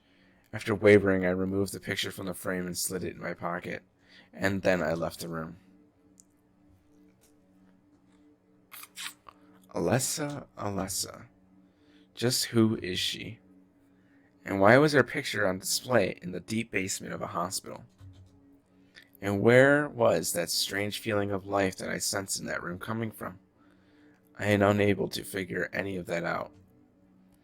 And so I am irate. Yeah, it's not irritated, it would be irate. I head for the I correct a sentence, and then I can't pronounce the word examination. Room on the first floor. All the mysteries of the hospital are surely prepared in that room.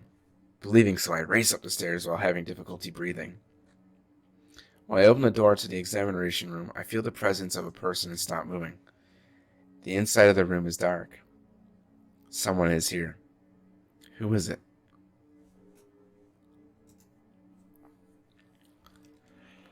I never liked her. Once the woman realized that I was a human, she ran towards me and threw her arms around me like a child would. Finally, someone else who's okay. After mumbling those words in a tearful voice, she held me more tightly. Who are you? My name is Lisa Garland.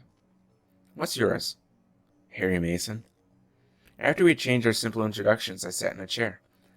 She sat on a bed so that we were facing each other. The woman that called herself Lisa had blonde hair and an intelligent look to her. Maybe she might know something. At the moment I was about to speak, the woman began talking. Harry, tell me what's happening here. Where is everybody? I must have gotten knocked out. When I came to, everyone was gone. Her voice did not feel like it was coming from her body. It was accompanied by a strange reverberation. It's awful. So you don't know anything either. Great. I just don't get it. It's like this is all some kind of bad dream. As I selected my words, I have a feeling that even my own words are not coming from my own body. Yeah, a living nightmare. Let me ask, have you seen a little girl around here? Short, black hair, 7 years old. I muttered Cheryl in a voice that Lisa would not hear.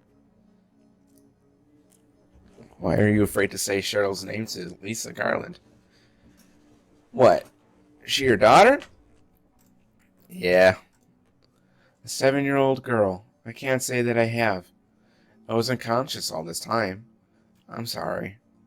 Oh, that's alright. That was just as I expected, but I continue asking questions without showing my disapproval. Do you know anything about all that weird stuff in the basement? No. Why? Is there something down there? You don't know? Don't you work here? We are under strict orders to never enter the basement storeroom. After changing the subject to the hospital basement, I began to notice that my thoughts were becoming muddy. So I really don't know. What did you say was down there? Well, it's as hard as I can try. I can't remember the pitiful sight of that room in the basement.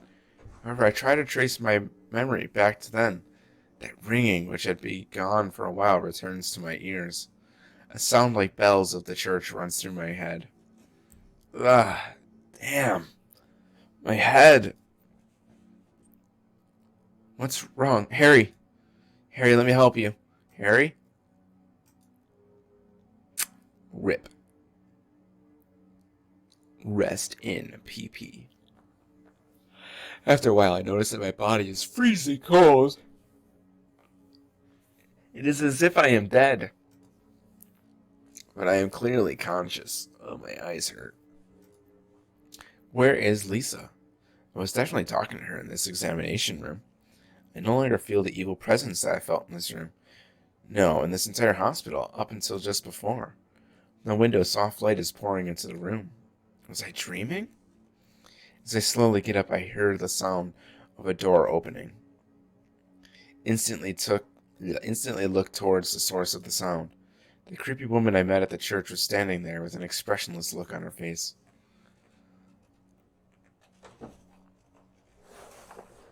You were too late. You took your time reading and experimenting with the story and the plot. It's you, yes, Dahlia Gillespie. Tell me everything you know. What's going on? Darkness, she responded before I was even done speaking. The town is being devoured by darkness. The woman continues while maintaining a devout look. Strength must overcome petty desire. Childish sleep talk. I knew this day would come. What are you talking about? I don't understand a word of this. Believe the evidence of your eyes. So I should believe the evidence of my eyes? I understand. I am in a situation in which I can only believe what I have seen with my own eyes. The other church in this town. That is your destination? This is beyond my abilities. Only you can stop it now. Have you not seen the crest marked on the ground all over town? So that's what I saw at the schoolyard. What does it mean? It is the mark of Samael. Liar! Liar! Dahlia Gillespie's a liar. Sorry, everybody. Or maybe she's not. Maybe she's telling the truth. I'm sorry, I don't mean to ruin the story. Don't let it be completed. Hey, wait. We must let the mark of Samael be completed. Dahlia Gillespie. She placed an oddly shaped key on the examination table with a tap. Spins around, heads to the door, and then opens it. I open the door that she closed and roll out into the hospital corridor.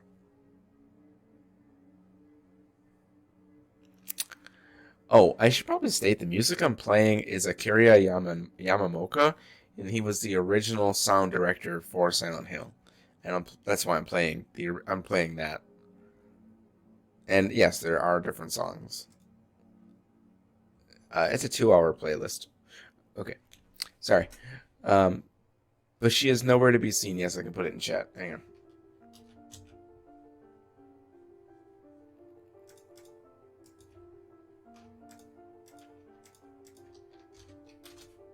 There you go. Oh, that's my Twitch.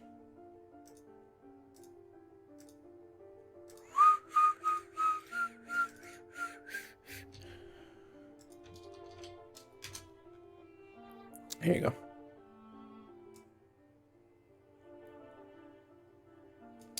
But now she was nowhere to be seen. The other church. But if I exclude the church I already visited, I did not see anything that looks like a church on the map. I slowly opened the phone book attached to the payphone in the corridor. In there, a mark is present to guide me. It is next to the phone number of an antique shop northeast of the area in the shopping district. The door to the antique shop is ominously open. The open door is connected to a staircase leading down to the basement. At the end of the stairs, there is another door. I insert the key I was carrying and slowly turn it. This is one of my favorite areas in the game. The inside of the shop is small. I take a look around using my flashlight and find that the place is such a mess that it looks almost as if it had been ransacked by a thief. Is something here? At first glance, I don't think that there is anything here that concerns me. However, I did not miss that which was hidden behind a shelf.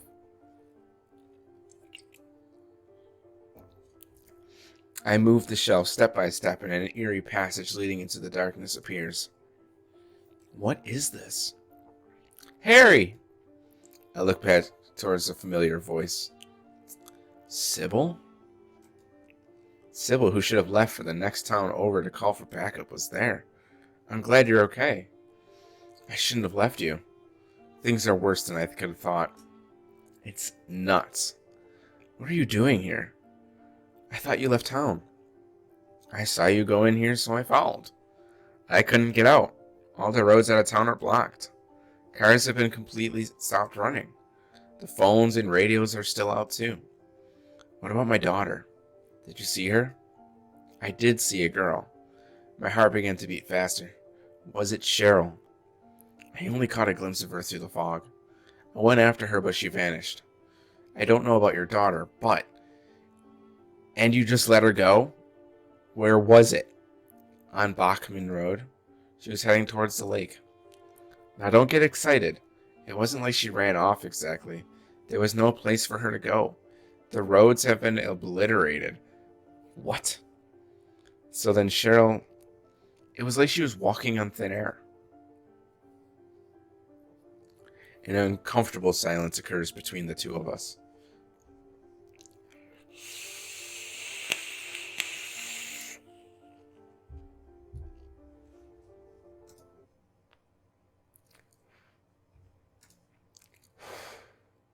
What about you? Anything? Yeah. I met this bizarre woman. I like that word too, bizarre. Her name is Dahlia Gillespie. Do you know her? Dahlia Gillespie? No. And she said something about the town being devoured by darkness. Gibberish like that. Darkness devouring the town. Must be on drugs. They sell them to the tourists. The force still can't figure out who's behind it. None of our leads have panned out, and the investigation is stalled. Drugs? Sybil's response was far from what I had imagined, so I shake my head back and forth. What could drug trafficking have to do with all of this? I really don't know. But maybe that the darkness she was talking about. I mean, you got some psychedelic drugs being created, and this is an actual Silent Hill 1 theory, by the way. Multiple Silent Hill theories, actually. And the smoke is, like, based on how the climate is. It's not snow, it's ash, but it is super cold because no sunlight can penetrate. And the fog is actually smoke, and there's a cold front above it. So it's compressing all of the the fog into this valley area close to the lake, and the water and everything like that. I don't know if any of you guys live on a lake, but I live in a lake. And early in the morning, it's very foggy, very, very foggy. And like if I were to go outside with my e-cig and like blow a cloud, they're massive because of the way the pressure and the weather system works on a lake and things like that is slightly different. Not drastically different, but it's different enough because you could have more humidity in the air above the water, and you could have a cold front because the water is usually lower, surrounded by land that is higher up, so you can have like a cold concentration. It's interesting. Hey, Tyler, how you doing there, buddy? Where did this advertisement come from? Then she shifted her gaze to the passage behind the shelf.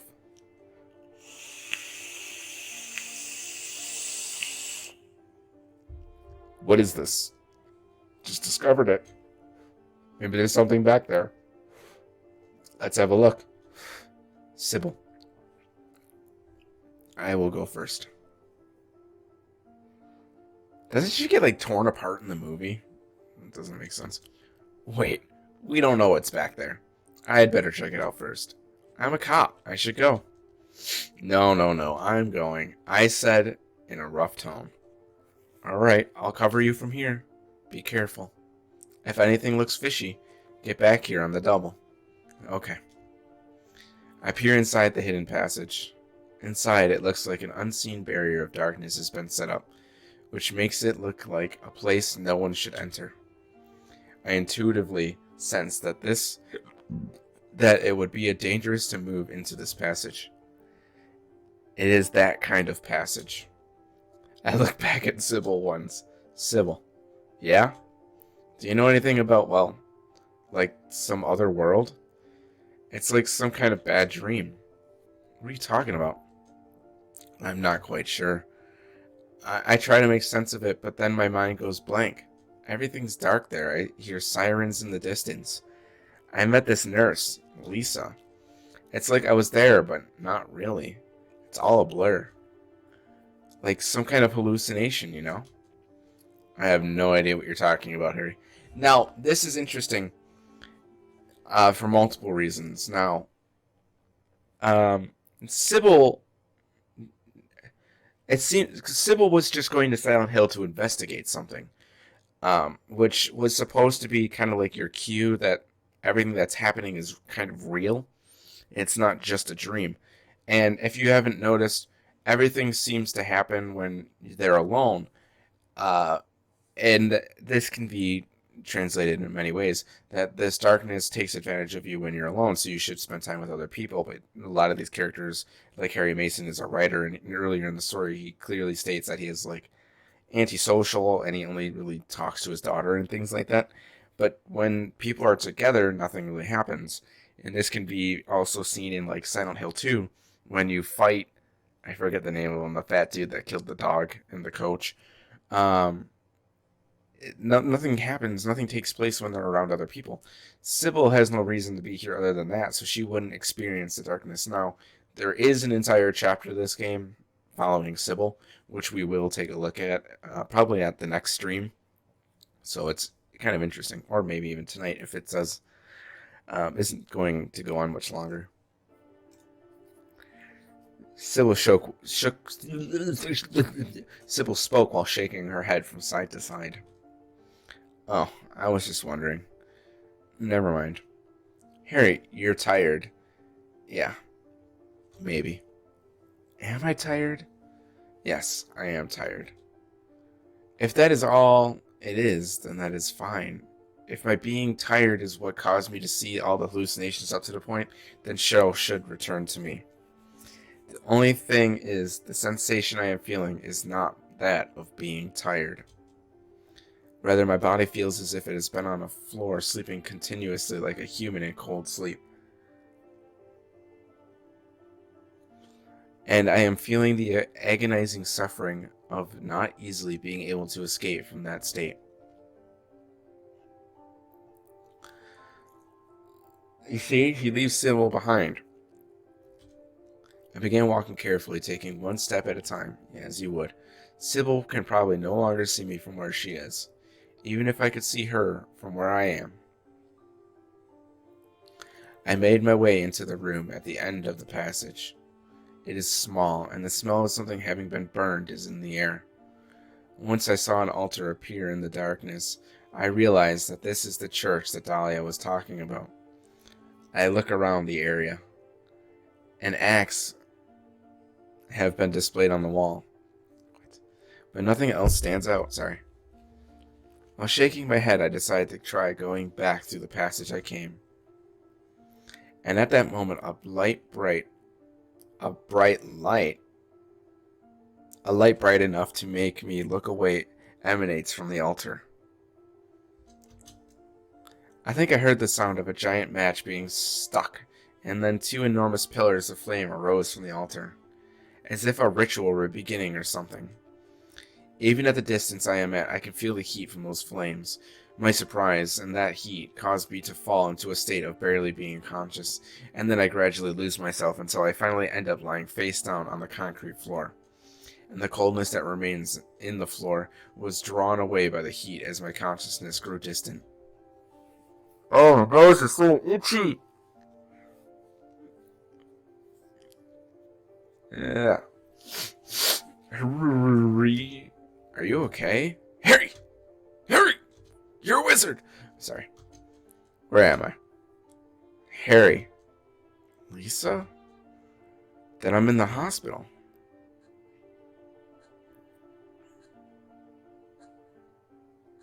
You were having a bad dream. Was I? Hey, you don't look too good. Are you okay? I'm fine. Oh my god. Every stream I do, I get an itchy nose. And I hate it. Nothing. Nothing you need to worry about. Well, if you're sure. Lisa, do you know a woman named Dahlia Gillespie? Oh yeah, that crazy Gillespie lady. She's kind of famous around here. She never sees anybody, so I don't know that much about her. But I heard her kid died in a fire, and supposedly she's been crazy ever since. Well, she says the town is being devoured by darkness. Do you have any idea what she's talking about? The town being devoured by darkness? Yeah, I think I do. Before this place was turned into a resort, the townspeople here were on the quiet side. Everybody followed some kind of queer religion. Now, queer means odd, bizarre, weird, different. Don't jump into the comment section. Weird occult stuff. Black magic, that kind of thing. As young people moved away, the people figured they'd been summoned by the gods. Evidently, things like that used to happen around here all the time. Before the resort, there wasn't really anything else out here. Everyone was so flipped out. Gotta blame it on something. Then a lot of new people came in and everybody clammed up about it.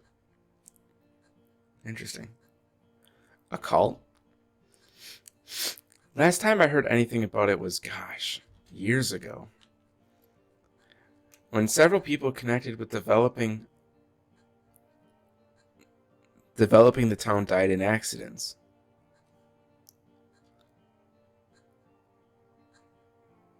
Does that mean Silent Hill 2 took place after or before Silent Hill 1? Is Silent Hill 2 a prequel?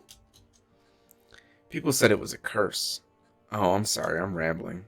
I'll shut up. Hang on, that's gonna bug the shit out of me.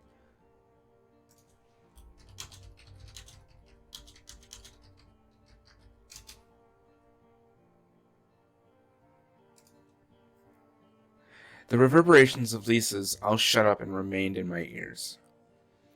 I wondered how long I had been asleep. Oh, we're back here again. I found myself in the antique shop again. It was just a short while ago. Okay, here we have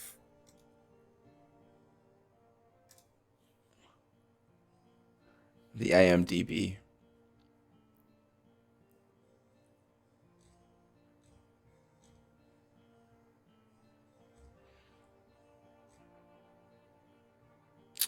It doesn't say. Interesting. That's something I'll have to shoot a message on over to people who really follow this game hardcore. Was that another dream? Did I pass out again? I don't want to think so, but maybe this is all just going on in my head. I could have had a car accident and now I'm lying unconscious in a hospital bed. I don't know what's real anymore. Sybil said that Cheryl was heading towards the lake, but the roads to the lake are blocked. Aren't there any other roads? Lisa would probably know. Although I am limited in what I can do, I still have one piece of information for finding Cheryl, so I cannot just remain here. I energetically stand up on the door of the antique shop and rush back into the town.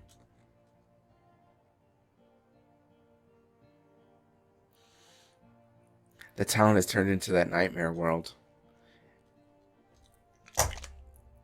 Oof, my flashlight scared me. What would happen if I do this? Oh, that's weird.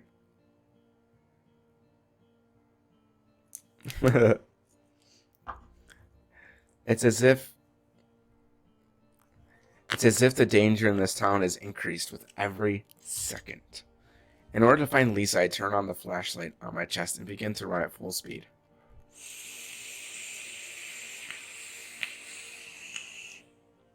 I left the antique shop with the intention of reuniting with Lisa, but I discovered that all the roads leading to the hospital are blocked. With no other choice, I entered the shopping mall town center in the shopping district.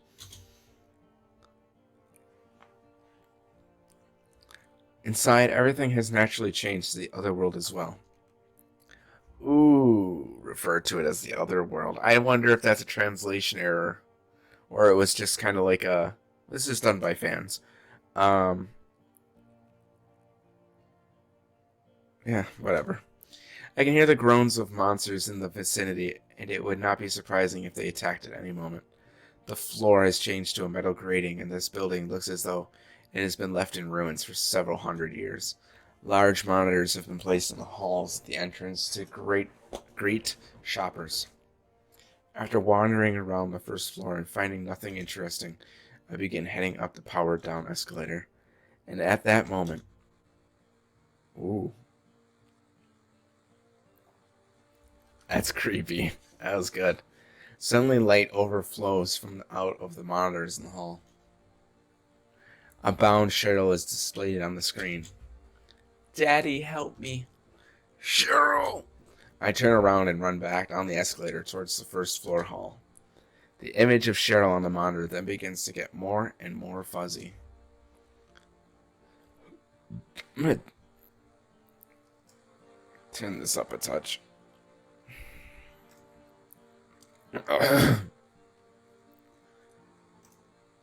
And then in place of Cheryl, an eerie crest is displayed. It looked a lot like that which I saw in the courtyard of the elementary school. I pound on the monitor. I pound with all my strength as I believe that Cheryl is trapped inside the picture tube TV. However, Cheryl's image did not appear again.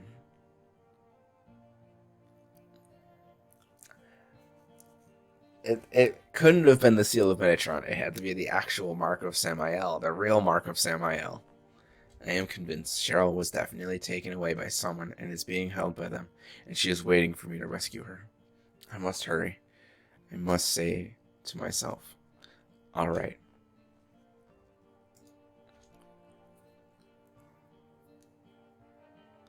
Instead of going up to the second floor, I decide to check the first floor. The dilapidated department stores can be seen through the metal grating.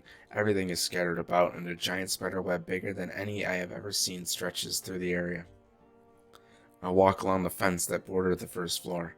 After passing by a show window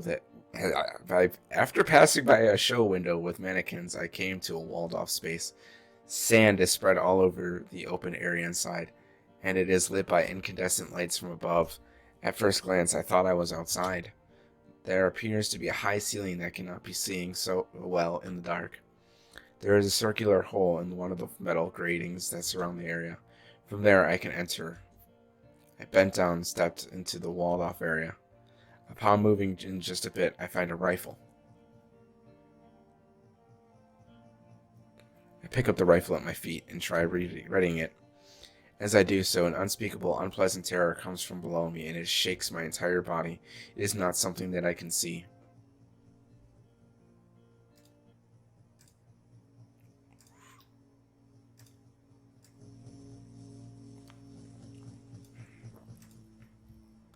I decide this because I felt it only from below me. I can clearly tell that something with a long body, like a caterpillar, is moving around below me. As I move, it moves in the same direction, so it is obviously that it is aiming for me as it moves, and then it shows itself. It's a giant caterpillar, about 5 meters long. It sprays a green liquid from its fierce tusks covering its mouth. I can tell that the liquid is poisonous just from looking at it, and that it is definitely being discharged towards me. It did not dodge. I did not dodge it in time. Some of that liquid got on my arm. The pain is sharp. Red is rising up from where the poisonous liquid got on me as it dissolves the components of my skin. Damn. Run, mofo. Run, Forrest. Run, Forrest, run. Are you running, Forrest?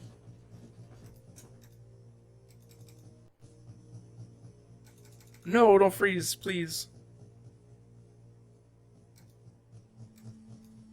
Game.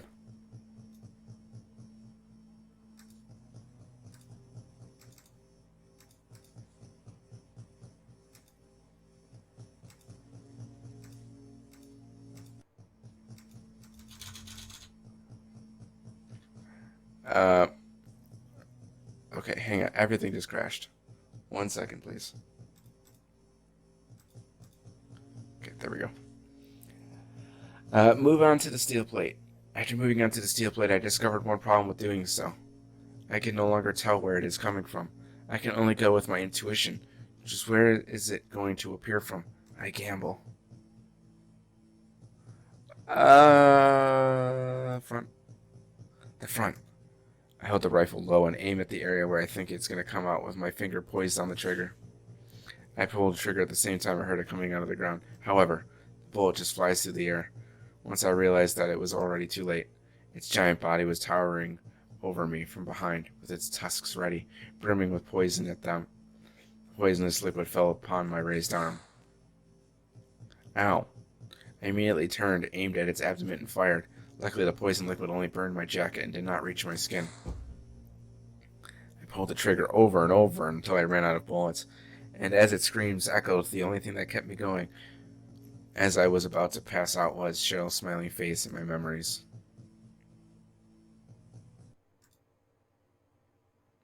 I leave town center. No.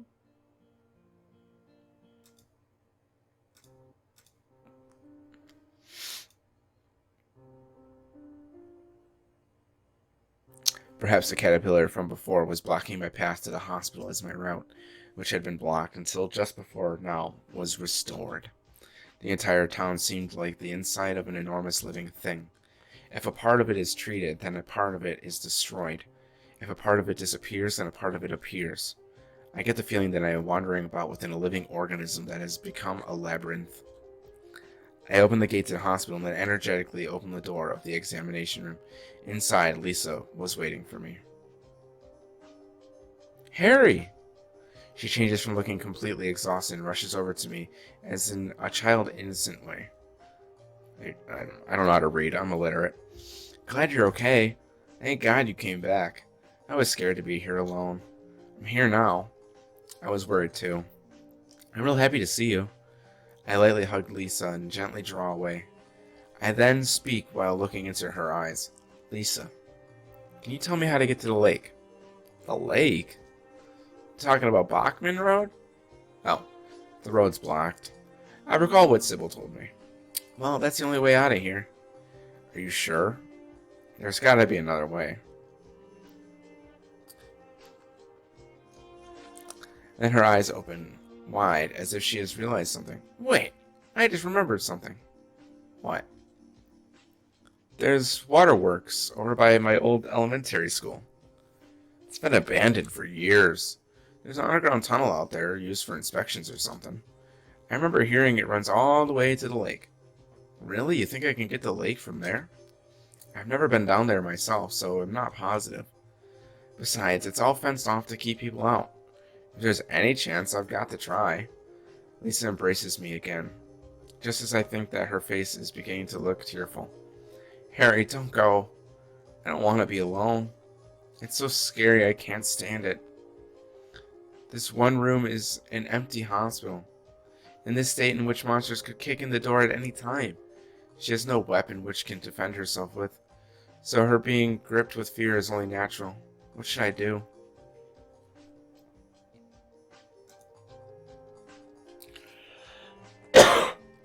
I speak. How about coming with me? This may not be the safest place in the world either. I can't promise you anything, but I'll do my best to protect you. No. Somehow I feel I'm supposed to not leave this. Oh, Harry, I'm scared. I'm cold. I waver. Is it okay for me to leave Lisa alone? But then what will happen to Cheryl?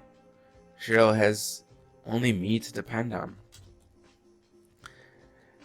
My concern for Cheryl cannot be compared with my concern for Lisa. Goddamn lighting messing with my teeth. I hate it. After all, she is my daughter. Look, just wait here a little longer. I'll be back as soon as I find my daughter. Perhaps those words rang cold for Lisa. There is nothing that can be done. I must save my daughter. Harry.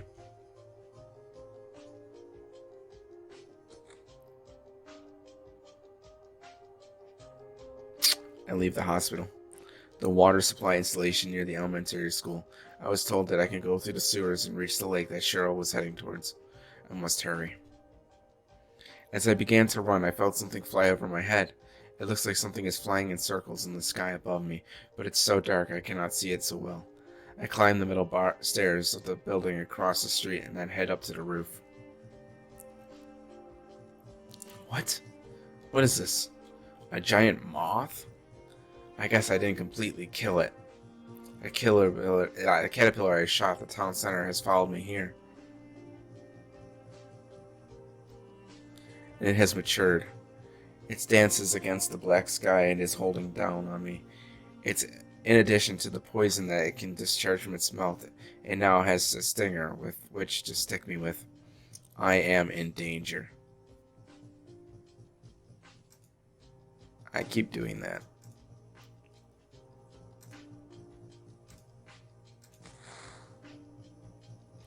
I fire the rifle. However, it is adept in the air and evades my aim, leaving the bullet to hit only air before being swallowed by darkness. Calm down, I told myself. I must focus only on one target. Well, wing. I aim for its head. I clicked wing. The rest of the heavy rifle on my shoulder while being careful not to let the sweat get in my eyes. I place my finger on the trigger. Like many creatures, this monster has a brain. That is what I will shoot and destroy. But my target is quite narrow and small. The sound of my rifle shot reverberates into the night, but the bullet grazes its head and disappears off into the darkness. Damn! And I do not give up. I must get closer to my opponent, but if I draw it in, then I must be ready. As doing so would be accompanied by danger. I avoid the shower of poison. Hang on one. Fortunately, the wind has begun to blow. To adjust its wings to the wind takes all of its strength, and it appears to be having difficulty time attacking me. This is my chance. I once again steady my aim. Bye-bye. And then I pull the trigger twice in a row.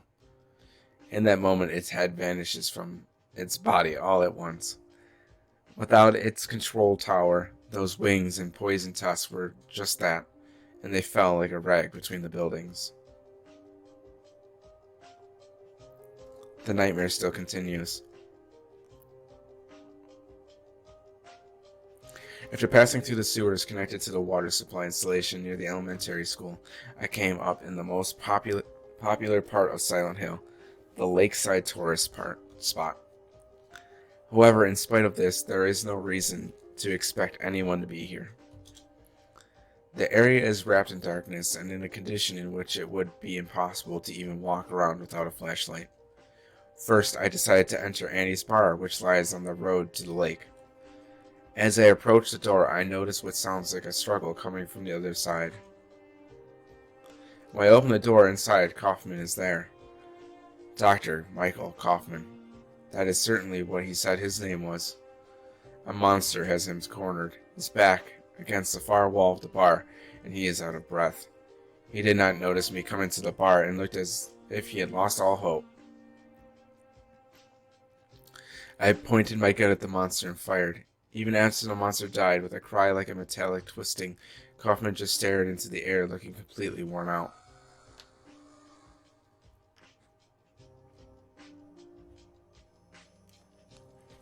Hello, Pixels.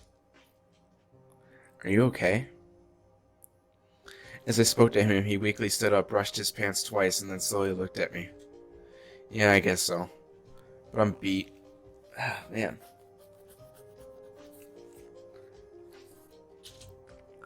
I thought I was going a goner there. So how'd it go? Did you find a way out? No, not yet. How about you? Zip. But it's too soon to give up. This craziness can't go on forever. A military rescue squad should be here any time now. If they come through the town, we are home free. He looked at the darkness outside the window and clenched his fist. I hope so, I say. I better get going. This isn't the time to stand around flapping gums. He fixed his collar and then began to walk out to the door. He walked as if he were incredibly hungry, and when he reached the door, I asked him the question that had been on my mind for quite some time. Kaufman, do you know this girl?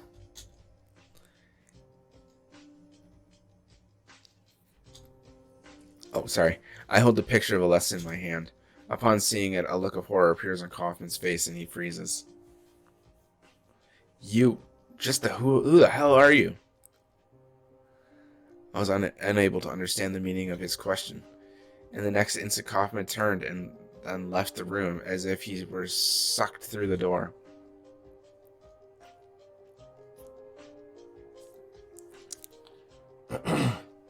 Dr. Michael Kaufman.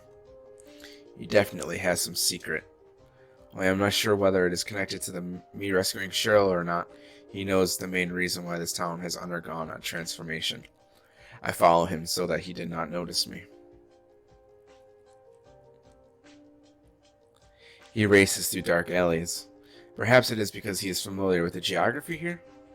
The sound of the harsh wind blowing from the mountains mountains? Cuts through the eaves of the buildings, hides my footsteps and my presence. I continue to carefully tail him, make sure not to lose sight of him. Finally, his small figure opens a door of a certain building and he disappears inside. Why won't this itch go away? He went into a motel, but not into one of the guest rooms. The door he went through is one that is off limits to outsiders and only for use by employees. I press down on my heart, which feels like it's going to explode. My left hand opened the door that Kaufman just used and head inside. Inside, ancient dust is everywhere, and the room reeks of mildew. It looks to be a garage. Oil, a sprayer, tires, and such have been placed on a dirty metal shelf. Odd. Kaufman is nowhere to be found. There is only one other door in the room, and it is slightly open. He must have went through there into another room. However, I did not go after him right away. Instead, my attention turned to a motorcycle near the wall, and I stopped. The gas tank of the motorcycle differs from the rest of the motorcycles and is oddly clean and shiny. The motorcycle is so covered in dust that it is not possible to even distinguish what color it is. But I get the feeling that the gas tank area alone has been fiddled with by someone. I gently try to open the gas tank. Inside the gas tank there is a black vinyl bag that is protecting a small glass bottle. Now this is interesting. At the moment I was about to reach out to a familiar voice stopped me. Give me that. When I turned, Kaufman was glaring at me, his face white with anger. His clenched fist was shaking with rage. What is it? It's none of your business. Instead of messing with that, how about coming up with a way to get out of here? Huh. You shouldn't be hanging around here goofing off. What do you think you're doing? You want to get yourself killed?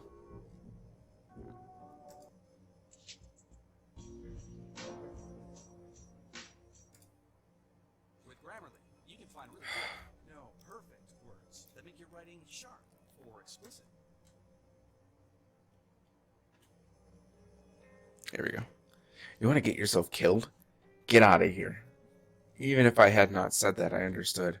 I didn't know just how important this small bottle was to him, but I didn't think that it would help me to find Cheryl. So I gave it to him. Okay, take it easy. Unless you want to die, keep your mind on business. Got it? Whew.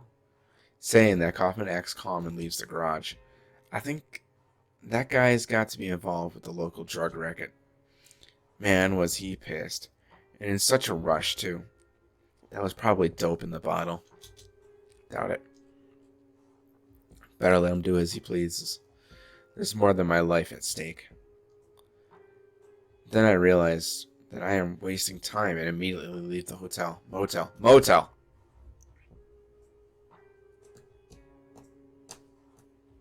I check the map and then head to the greatest part of the sightseeing area, the lakeside.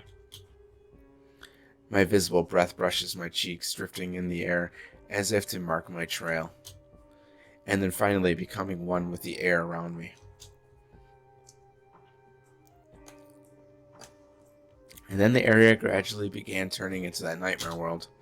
I abruptly came to a stop. This time the change is not instant like before.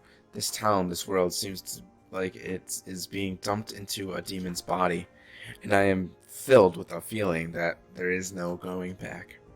Something has changed, in a way that cannot be undone. There is a road before me, so I run along it. That is all I can do. Is there any hope? Is Cheryl alive? In this situation in which I cannot be sure of anything, I frequently have to fight off the urge to get sick. However, I believe that I will find something if I continue forward on this road. I run across a pier, and without thinking about it, I wrench the door of a small boat stopped midway along the pier open, and then rush inside it. I remember this part. We're coming up on the end of the game.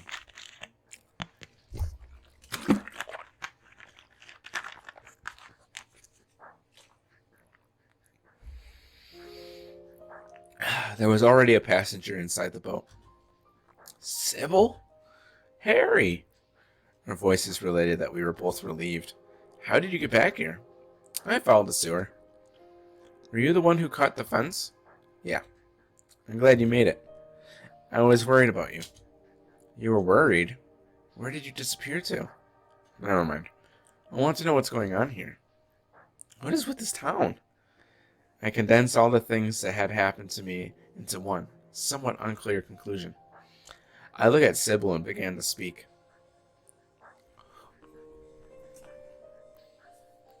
Am I the only one that's kind of getting vibes that, like, maybe the ship of Medan was also an inspiration for Silent Hill?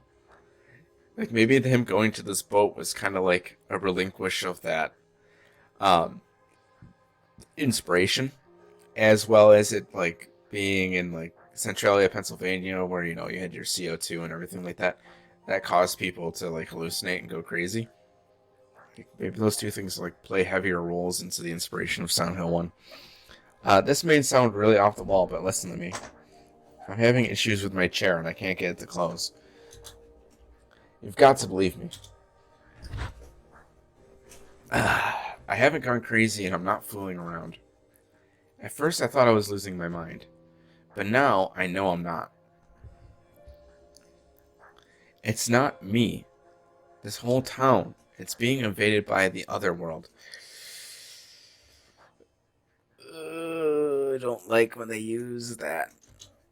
My world is someone's nightmarish delusions come to life. Oh, thank God.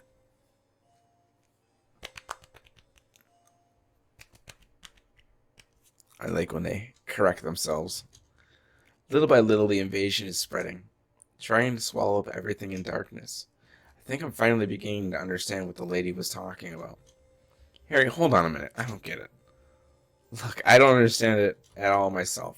I guess I can't explain it. I honestly revealed how I felt. Well, what's making this happen? I don't know that. But I do know Cheryl is there. There? Under whoever created this darkness.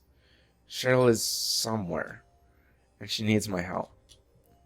Once I finished explaining everything, Sybil faintly smiled and looked at me as if she was worried. Harry, this whole thing has been a major blow to you. You need the rest. I was let down. This world, its state, and the reason it became like this, I understood, and I wanted Sybil to understand as well. Even though I am a writer, I am cursed by limited vocabulary. Feels. This is something that upsets me about myself. Sybil, As I was speaking, the door slowly opened and I could see someone enter the room. It was not a monster, but a human. The demon is awakening, spreading those wings. Dahlia Gillespie. Was it not as I said? I see it all now. Yes, everything. Hungry for sacrifice, the demon shall swallow up this land. I knew this day would come. And what's more, the task is almost finished. There's only two left. To seal this town to the abyss, the mark of Samael. When it is complete, all is lost. Even in daytime, darkness will cover the sun. The dead will walk, and martyrs will burn in the fires of hell. Everyone will die. So what am I supposed to do? I've got the save shell. I don't have... I have the Ouroboros and the water temple seal. I want to get the Marcus Samael and stuff. Maybe like here. It is simple. Stop the daemon. The daemon, the daemon, the daemon taking the child's form. Stop it before your daughter becomes a sacrifice. Before it is too late. Stop it. Stop it! What do I do? Go to the lighthouse on the lake and to the center of the amusement park. Make haste. You aren't the only hope.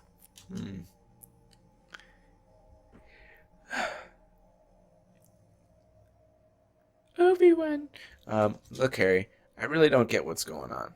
But if there's a chance we can save your daughter, I'm in. I'll check out the amusement park. You go to the lighthouse. Sybil? I will go to the lighthouse, because you told me to. Thank you. Gripping her handgun, Sybil left the boat and disappeared into the darkness. You will need to use it. Use what? The Florus. Only with that you can stop it. Wait, the Floros? I'll check inside my pockets. A four-sided object. However, does Sybil have such an object as well? No, that is not likely. If she did, then she probably would have been able to understand my story a little better. What about Sybil? I consider chasing after Sybil.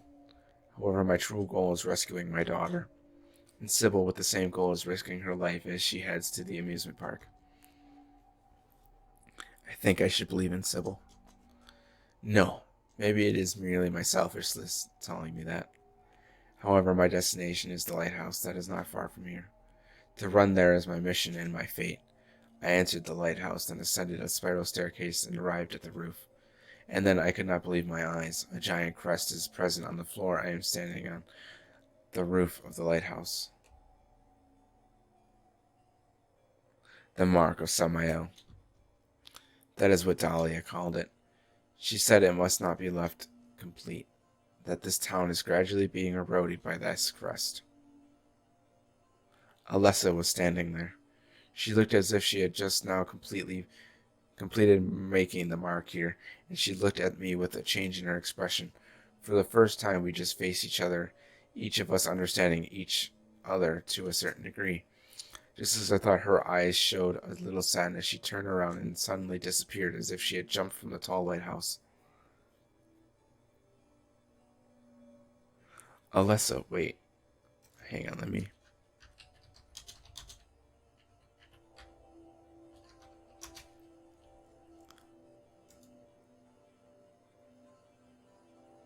Okay, so that's the mark of Samael.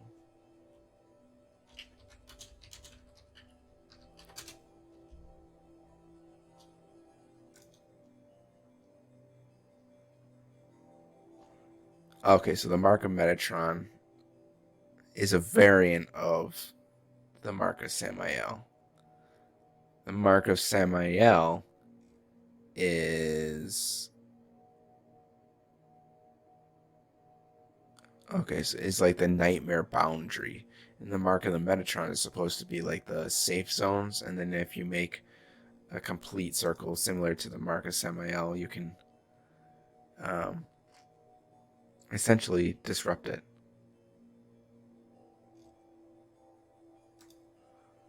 Oh, I know a lot of people with this as a tattoo.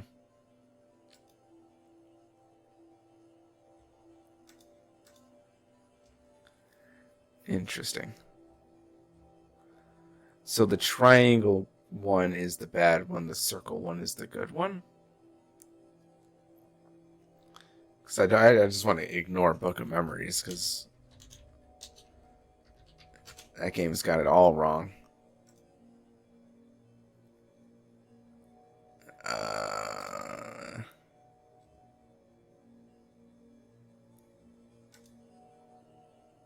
Yeah. Okay. Okay. Alyssa, wait. Wait, please talk to me. I rushed to the area where Alessa was standing. However, there was no trace of her at all. The cold wind blew and ruffled my bangs. I just stood there motionless. Huh? I can see something. Through the overlapping layers of fog, I can see something that looks like a pale light. Alessa? I said without thinking about it. I had a feeling that I could see Alessa through a distortion in the space there. Alessa. Bravely jump in. I was walking on air. With each step I took toward the distortion, I was stepping on air. Finally, my body is completely enveloped in the hole. Inside, Alessa was sitting on the ground, sobbing. Alessa? Alessa covered her face with her hands, and her shoulders trembled as she cried. I nestled up to her and knelt down. Suddenly, the air became a sea of fire. Among the heaps of debris, Alessa is screaming. This is what is in Alessa's mind. Alessa is suffering. The detestable event of 7 years ago. The flames that burned an entire section of the town. It was being replayed before my eyes. Alessa. I shook her shoulders in an attempt to wake her from this nightmare. Alessa raised her head, and when I looked at her, my heart nearly stopped. Cheryl? It is unmistakable. This girl is Cheryl, whom I have been searching for.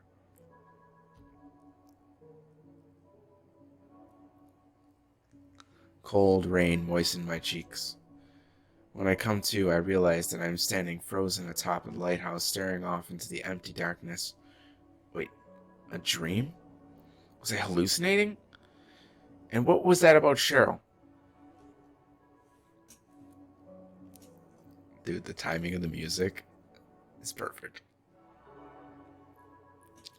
In order to return to the boat from just before, I retraced my steps from the lighthouse. The small boat stopped midway along the pier. Perhaps Sybil has returned, and with that expectation in mind, I opened the door leading inside the boat. But Sybil is not here. Maybe she's still on her way to the amusement park, or maybe she has already arrived there, or maybe something has happened to her.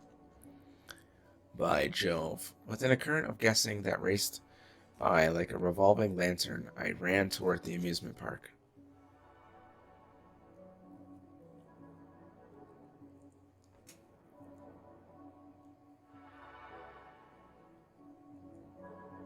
I did none of that.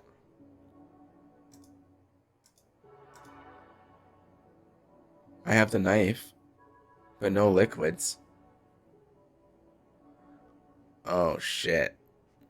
I arrived at the amusement park by going through the sewers.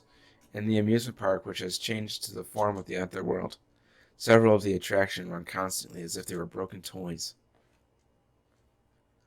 Oh no. I pass by the Ferris wheel and arrive at the merry-go-round, but this is the only attraction that is not running. Weird. Isn't that where Heather got into the fight as well? While it is only... Well, I guess... While it is the only natural for a ride to not be in operation, it seems unnatural for this merry-go-round to not be turning. I walk around it. While slipping between the horse says, I look for Sybil.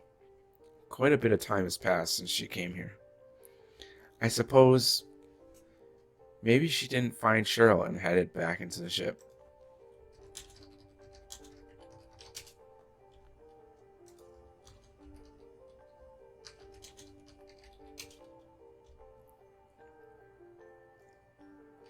Oh, Heather Mason is also known as Cheryl Mason. Okay, so that makes a little bit more sense. That's something I never actually looked into. I suppose maybe she didn't find Cheryl and headed back to that ship. I never beat Silent Hill 3, by the way. I couldn't. It was too bad. But the only way to get here is through those sewers. I got really close to beating it, but if she had gone back, then we should have ran across each other at some point. Huh. What is this? I slowly kneel down and try touching it. The dark green liquid is still warm. Something moved through here, and if its tread will lead back to the source of the liquid. And then in the darkness, I see Sybil from behind. Sybil? I try calling out to her. Only the low sound of the motor of the Ferris wheel echoes from afar. She should be able to hear me. I take another look at her.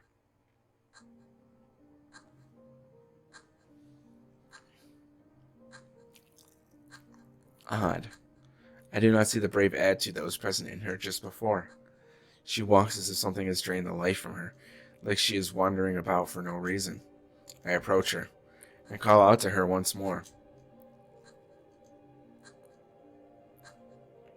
As I do so, Sybil staggers as the slowly turns and confirms my presence, and then, as if I am watching her in slow motion, she raises her right arm until it is parallel with the ground, and then a bullet fires from her handgun she is holding.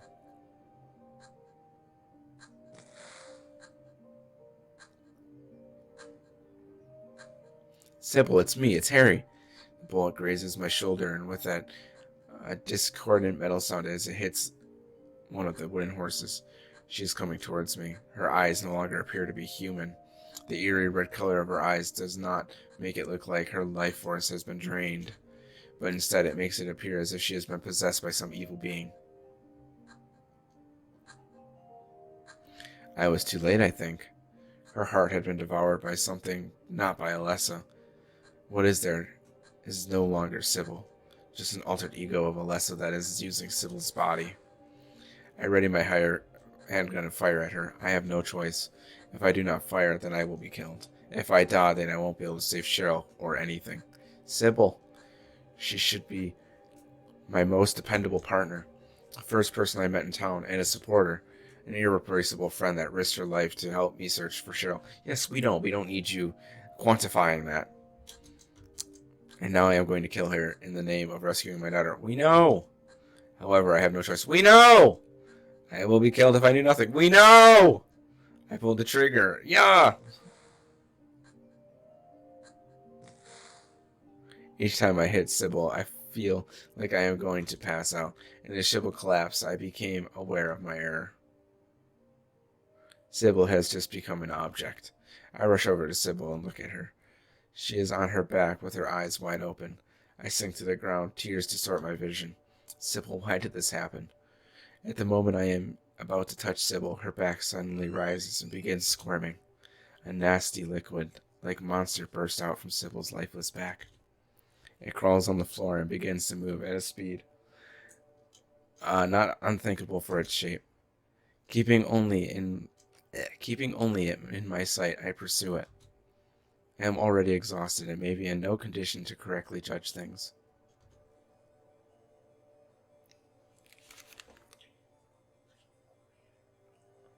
Yeah.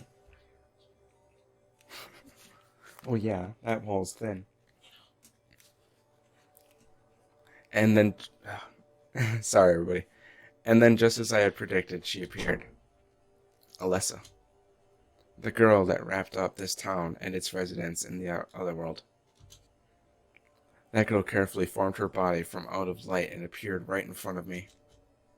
I began to talk to that demon. I figured you'd show. Hold it right there. I don't know who you are, what you're doing, I don't care. Just one thing. Let Cheryl go. That's all I ask. Before I finish speaking, Alessa raises her right hand towards the sky. And then she brings her arm down, and my entire body is blown backwards. My body tumbles across the ground like a rag for 30 meters, and then finally comes to a rest. Damn. Such incredible power. A servant of God, a demon's power. A normal person like me has no chance against her. Power is gushing out of her body and it emits a pale light. I cannot even approach her. Huh? What is this? Suddenly, a blinding light emits from my pocket. It's the four-sided object, the Floros. Light shoots out in a straight line from each of the points of its triangle, and it eventually rises up into the air, just as I thought.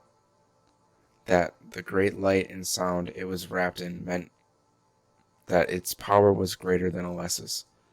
The power of the Floros condensed, became a beam of light and pierced Alessis's body. Just as I was just before, Alessa was blown backwards by that power which she could not overcome. Where is Cheryl? Give me back my daughter. I was on the verge of passing out, and I thought of Cheryl. All I can do is calmly look at the unbelievable sight before me as it unfolds before my eyes. What just happened? Is Cheryl okay? However, she does not answer me. Instead, a hoarse voice passes into my thoughts, and it is accompanied by the sound of footsteps. We meet at last, Alessa. Dahlia Gillespie. Unable to move from my prone position, I thought about whose voice that was, and then using all my strength, I stand.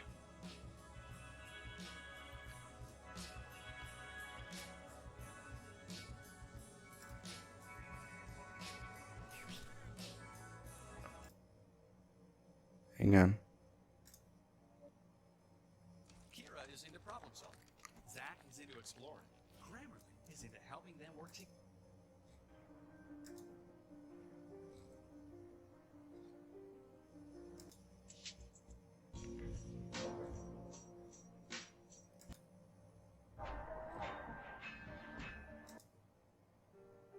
Here we go.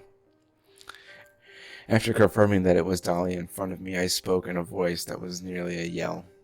Where is Cheryl? Where is she? Dahlia does not hear me yelling. She does not look back and looks at Alessa with a creepy smile. Alessa, this is the end of your little game. Mama. Mother? I am confused. All of a sudden it's telling me who's speaking. You've been a ghastly little pest, haven't you, Alessa?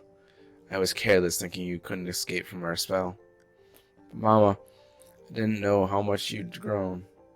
That's why I couldn't catch you all by myself. What a pity. Now you're half indebted to this man for his help. Hey, what are you talking about? My voice just echoes emptily into the darkness. Alessa, my dear little girl, there is one thing left I need you to do for me. No, get away from me. Bad girl. Everything is ready. Let's go home. Now.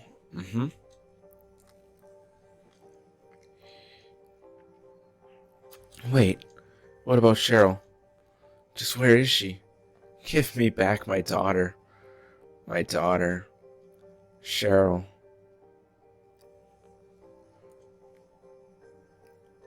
We went to the lighthouse. Lisa? What happened? Where's Alessa and Dahlia? Harry, listen. Something you said before has been bothering me.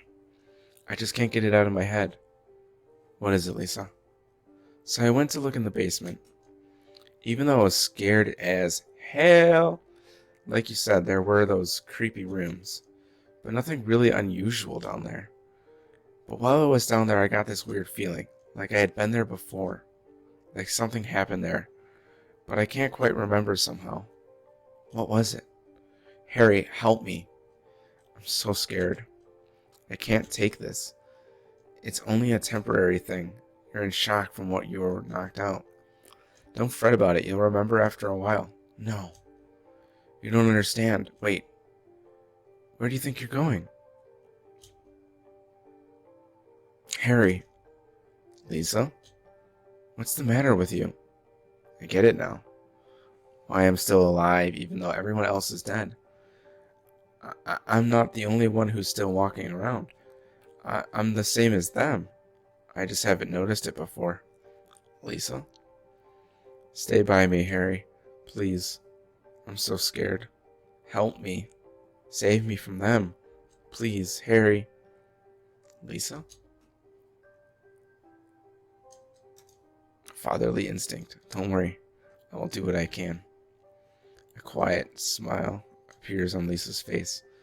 I softly hold her delicate body. I'm happy. Lisa's body quivered. However, maybe that is just because she is relieved. She looks at me with empty eyes. eyes that have been lost their life. Then her lips begin to tremble and a look of astonishment appears on her face. Lisa's condition has become abnormal. She then extends her hands out towards me. Help me. She doesn't say it, but I know what is movement of her lips. While she stares into the air, Lisa's body appears to drift and wriggle as she edges towards me, one step at a time. She falls to her knees. She falls on her hands. With me fixed in her sight, Lisa is falling headlong down the staircase to death. And then Lisa stops moving. With Lisa now no more than a doll in front of me, I once again notice that I am inside the hospital, a place which is wrapped in an evil atmosphere that I have never seen like. Ask the doctor to let me quit being in charge of that patient. It's too weird. The room is filled with insects. Even with the doors and windows shut, they get in to the hospital. Still alive, but with wounds that won't heal. Blood and pus flow from the bathroom faucet. I try to stop it, but they won't turn off. Feeling bad, need to throw up, but nothing comes out. Vomiting only bile. Need drug. Tell the doctor I quit. Won't work at the hospital anymore. Someone help me. It's Kaufman.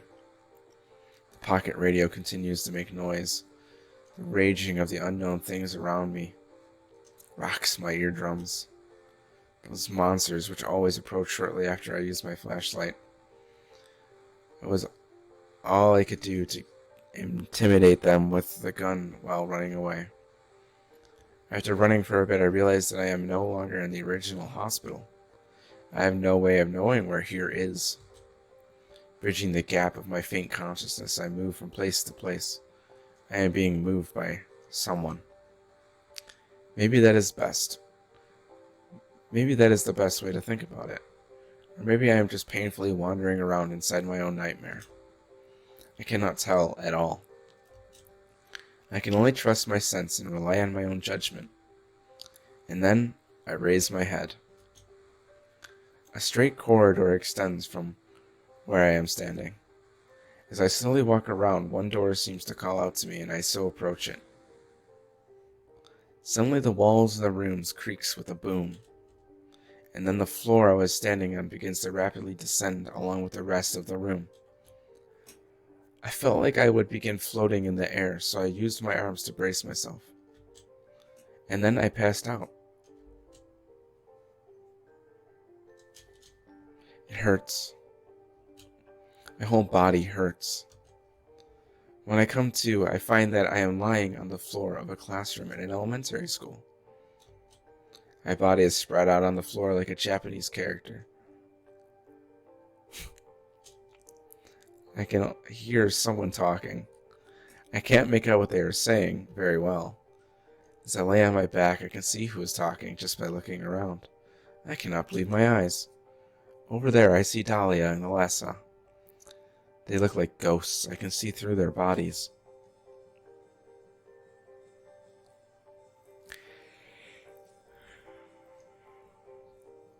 No, I don't want to. Do what Mommy tells you.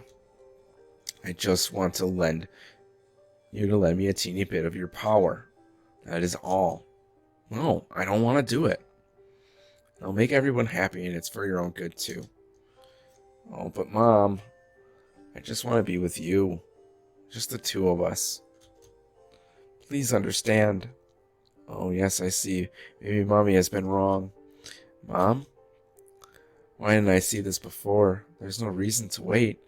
Herein lies the mother's womb, containing the power to create life. I could have done it all myself. Mom?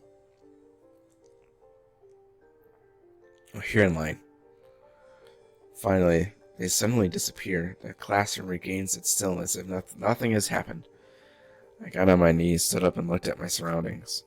Chairs and desks were arranged in order. Using them as support, I unsteadily walked towards the exit. And the moment I place my hand on the wooden sliding door, it opens with great force, as if my mind had done it on its own. Then the large flow of air coming from beyond it thrusts me into a dark place. I was forced down. I found that I had been thrown into a room of a hospital again.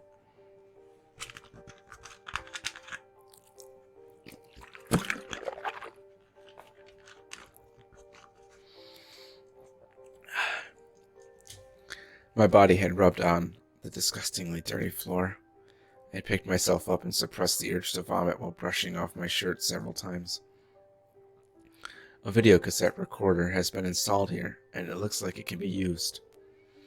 I insert the tape that I had picked up at some point into it and timidly press play button. After a moment of static, a picture appears.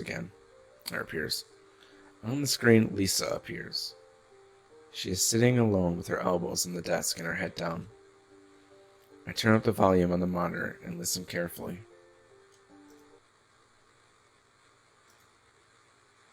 What is it?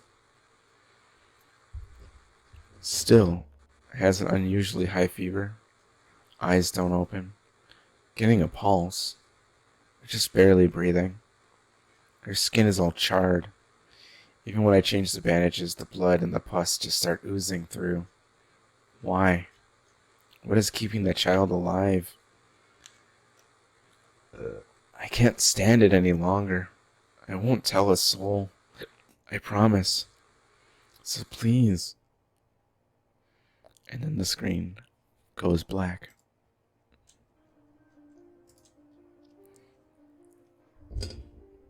The tape was ejected as if it were something dirty being spit out.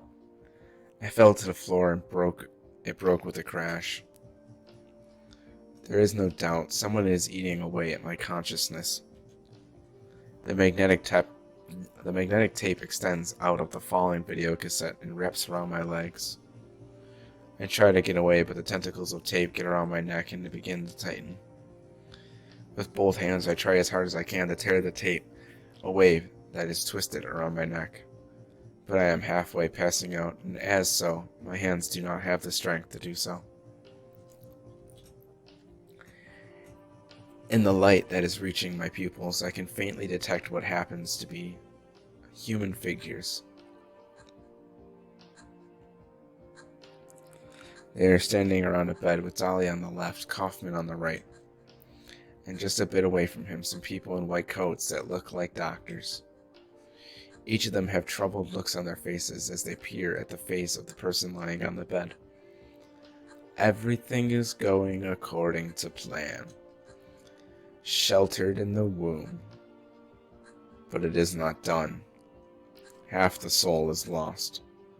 That is why its seed is dormant. And what soul remains captured in the husk is buried deep down in the subconscious. Are you trying to say it won't work? That wasn't our agreement. No, these are just stalling tactics. If we lend a hand, we will be able to get the power. Never fear. The promise shall not be broken. But the power we can draw now will be very weak, almost nothing. Unless we get the other half of the soul. We will use a magical spell. Feeling this child's pain, it's sure to come. But that will take time. And then the illusions fade away. I carefully observe the inside of the room. This room is... well, I've been here before, I think.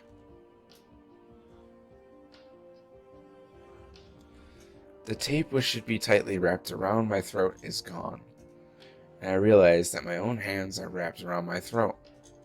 Something is on top of the desk that has been placed in the center of the room. This isn't the first time I've been here. When I was here before, I was certain that unlike other rooms, I had sensed the warmth and the presence of a person in this room.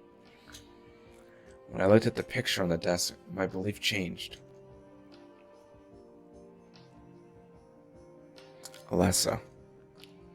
I try calling out to her.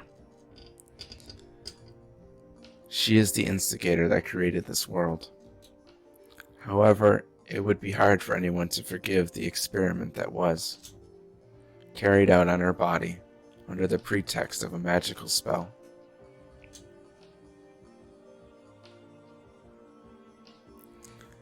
There is where she lived.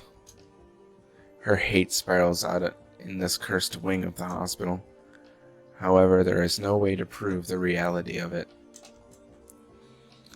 as all I have is a vague sense of it. Reflecting in my blank eyes, the room I am standing in begins to change shape. The bed and the picture frame from before are gone, and the room transfers into a completely different one. This is a child's room. Stuffed animals and the art supplies are scattered about all over. I noticed something. Huh. I think I just saw something flash.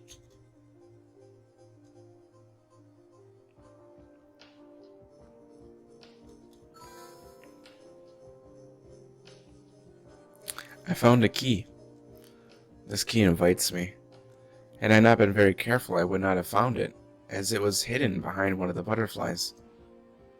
There is a door in front of me. As I approach it, it seems to edge upon me.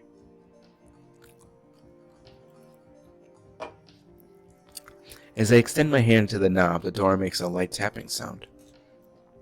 Begins opening, as if inviting me into the heart of something evil.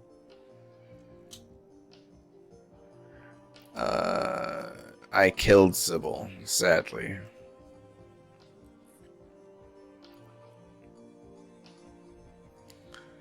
I think I'm getting the terrible ending. I finally arrived at the deepest level of the other world.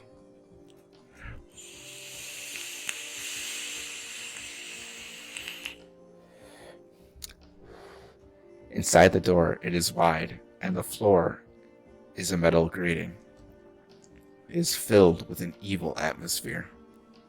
Additionally, it is accompanied by a strong power that I have not felt before. The ceiling is too high for me to see. This is a giant space so large that I cannot tell if I am outside or not. I carefully walk into the large space, one step at a time. All the answers I seek are probably in this room.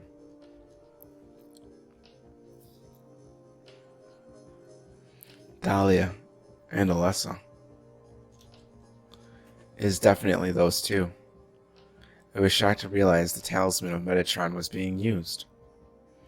In spite of the lost souls returning at last. Just a little longer and all would have been for naught. It's all because of that man. We must be thankful to him. Even though Alessa has been stopped, his little girl has to go. What a pity. Dahlia still has not noticed me. I boldly walk towards Dahlia and I scream at her. Stop this, Dahlia. Dahlia shows no compunction or surprise and turns to face me with a calm expression on her face. Well, well, well, to think you make it this far. Where is Cheryl? What have you done to her? What are you talking about? You've seen her many times. Restore her to her former self. I'm in no mood for jokes. I didn't understand what she was saying. Split souls, Cheryl and Alessa are the same person.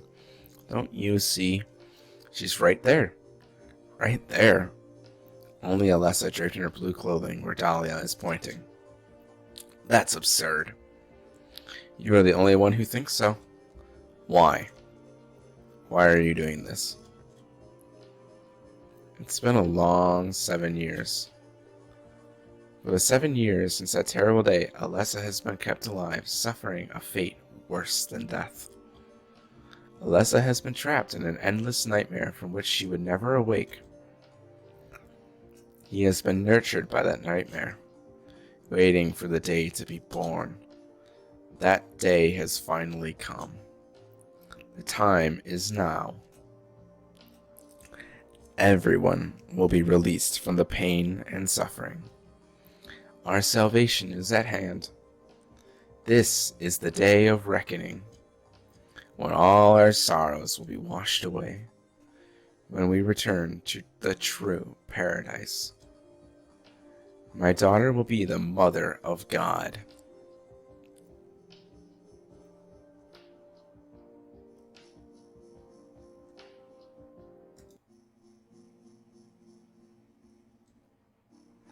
At about the exact same time I began to speak, another voice drowned out mine. Quit screwing around. Return things to how they were before. Kaufman! Dr. Michael Kaufman stood there out of breath, as if he had just arrived in time. Did I ask for this? Nobody uses me. You won't get away with this. Your role is over. We don't need you anymore. What do you think you can accomplish by coming here? A smile appears on Kaufman's face, and he reaches into his pocket. My, aren't we getting cocky? Bet you can't see this and keep your cool. The Flauterdon? The item that Kaufman pulled out of his pocket. It is definitely the small bottle that I found in the gas tank of that motorcycle that was in the garage somewhere. A glophagus. That's how you pronounce it. A glophagus. So, the Floros and the glophagus are two different things. Okay. All I had to do was plant it somewhere for you not to find. Sorry. You all, well, it kept you busy. You are too easy. And there is more where this came from. Stop it. Kaufman throws the small bottle at Alessa. All four of us watch as the bottle fly into a beautiful parabola, our eyes fixed on the sacred liquid within. There is tension. Although she is normally calm and composed, that drug is enough to frighten Dahlia. That small bottle hit a part of Alessa's body and shattered into pieces, and soaked Alessa uncomfortably with the red liquid that was inside.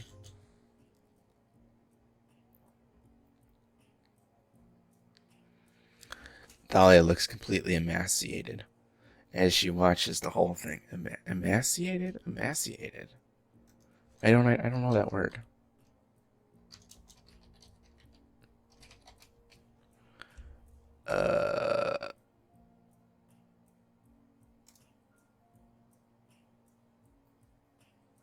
Marked by emaciation.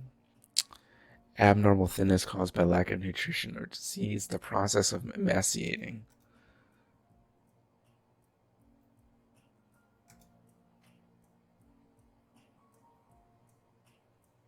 Oh, wasting away. So it's an expression of she's wasting away. However, not me nor anyone could have predicted the situation that came out of that event. Oh, neat.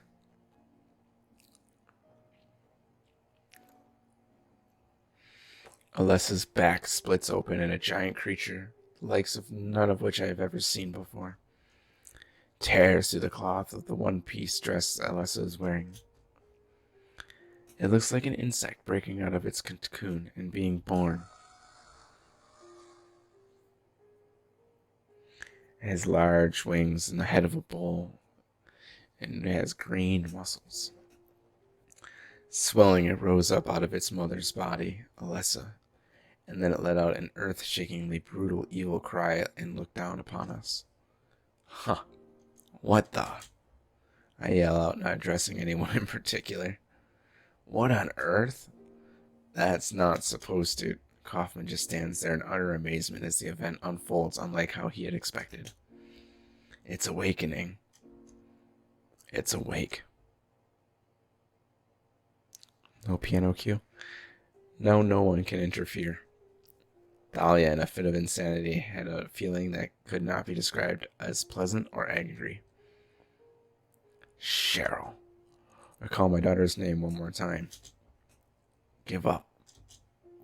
That person no longer exists. This is a god. descended among us to reach out and save us. I edge up to Alessa, the mother's body that has been cast off. And there I see Cheryl, about to fade away, as always. Thank you, Dad. Goodbye. I am certain that is what she said to me. Cheryl? It can't be. You can't leave like this. Cheryl is already beginning to run away from me. This can't be happening. Cheryl. Cheryl. I yell out. The figure of my daughter, who I have been searching for, gradually dissolves into the darkness, just like the figure I saw when I first arrived in Silent Hill. Cheryl, wait.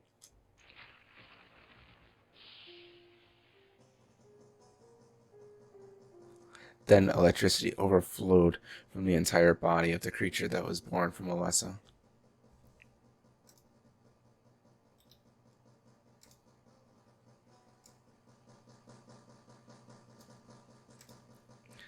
I run about trying to escape. However, that band of electricity follows me and constantly appears in front of me. I have begun to sweat, and it is getting in my eyes.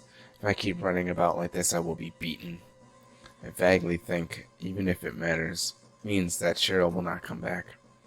By killing this conceptually evil creature, the situation will clearly improve for the better.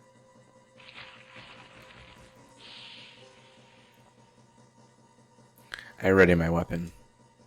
During the short time between the lightning strikes, I fire many bullets into the creature's body. During that short time from when it spreads its large wings, it becomes ready to strike.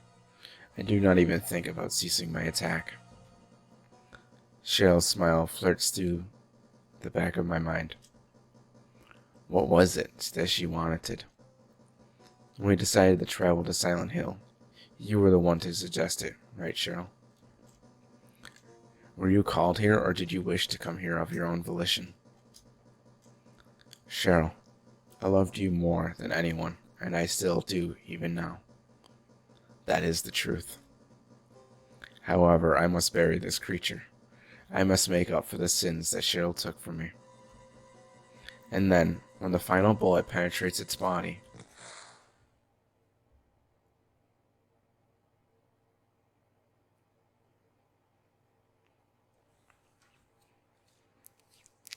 it lost the means to keep its body together, and finally the pieces of its body fell apart and dissolved into the darkness. It was completely gone.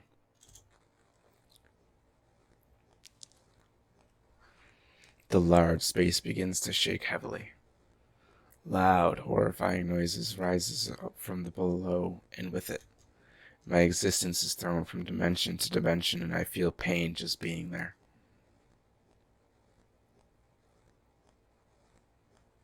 Fire has broken out in various places in the area, and I can tell that this space, as well as the entire town, are on the verge of collapsing. Alessa lies on her stomach in the center of the space, and she shows no sign of moving from there. She is just protecting her entire body in a bird-like manner. She desperately holds out the new life that is just below her abdomen towards me. I run over to Alessa. A pained expression rises on Alessa's face as she hands the newborn baby to me. The hellfires burn with the force and spread around, and my life is threatened. There is not enough time left to try and rescue Alessa from here. I hold the baby she gave me tightly to my chest and began to run from this twisting of space in search of somewhere safe. I do not look back. Why did Alessa entrust this life, born from her at the end, to me? I'll never have any idea, but I have a feeling that I am obligated to raise this child.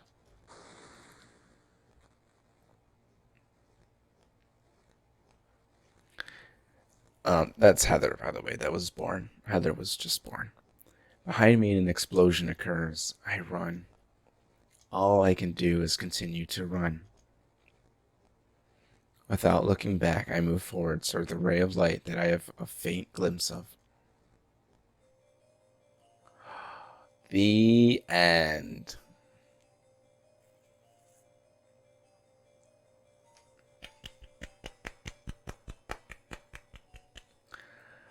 Oh boy. Well, we've come to the end of the stream, everybody. I want to thank everybody for the 3 hours, holy shit, of hanging out and listening to this story time. We do have more story to play. If you want this game for yourself, please take a look in the description of Twitch, YouTube, Mixer, whatever platform you're on. Join the Discord. This is a very difficult game to find in English. It took me a long time to get a hold of this copy to play.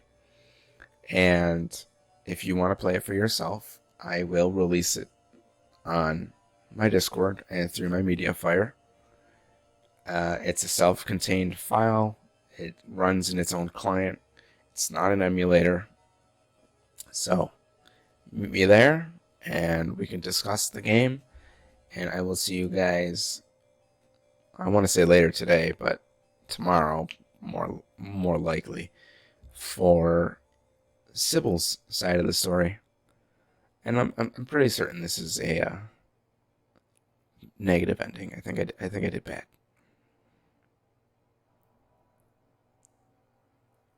Hey, but I tried my best.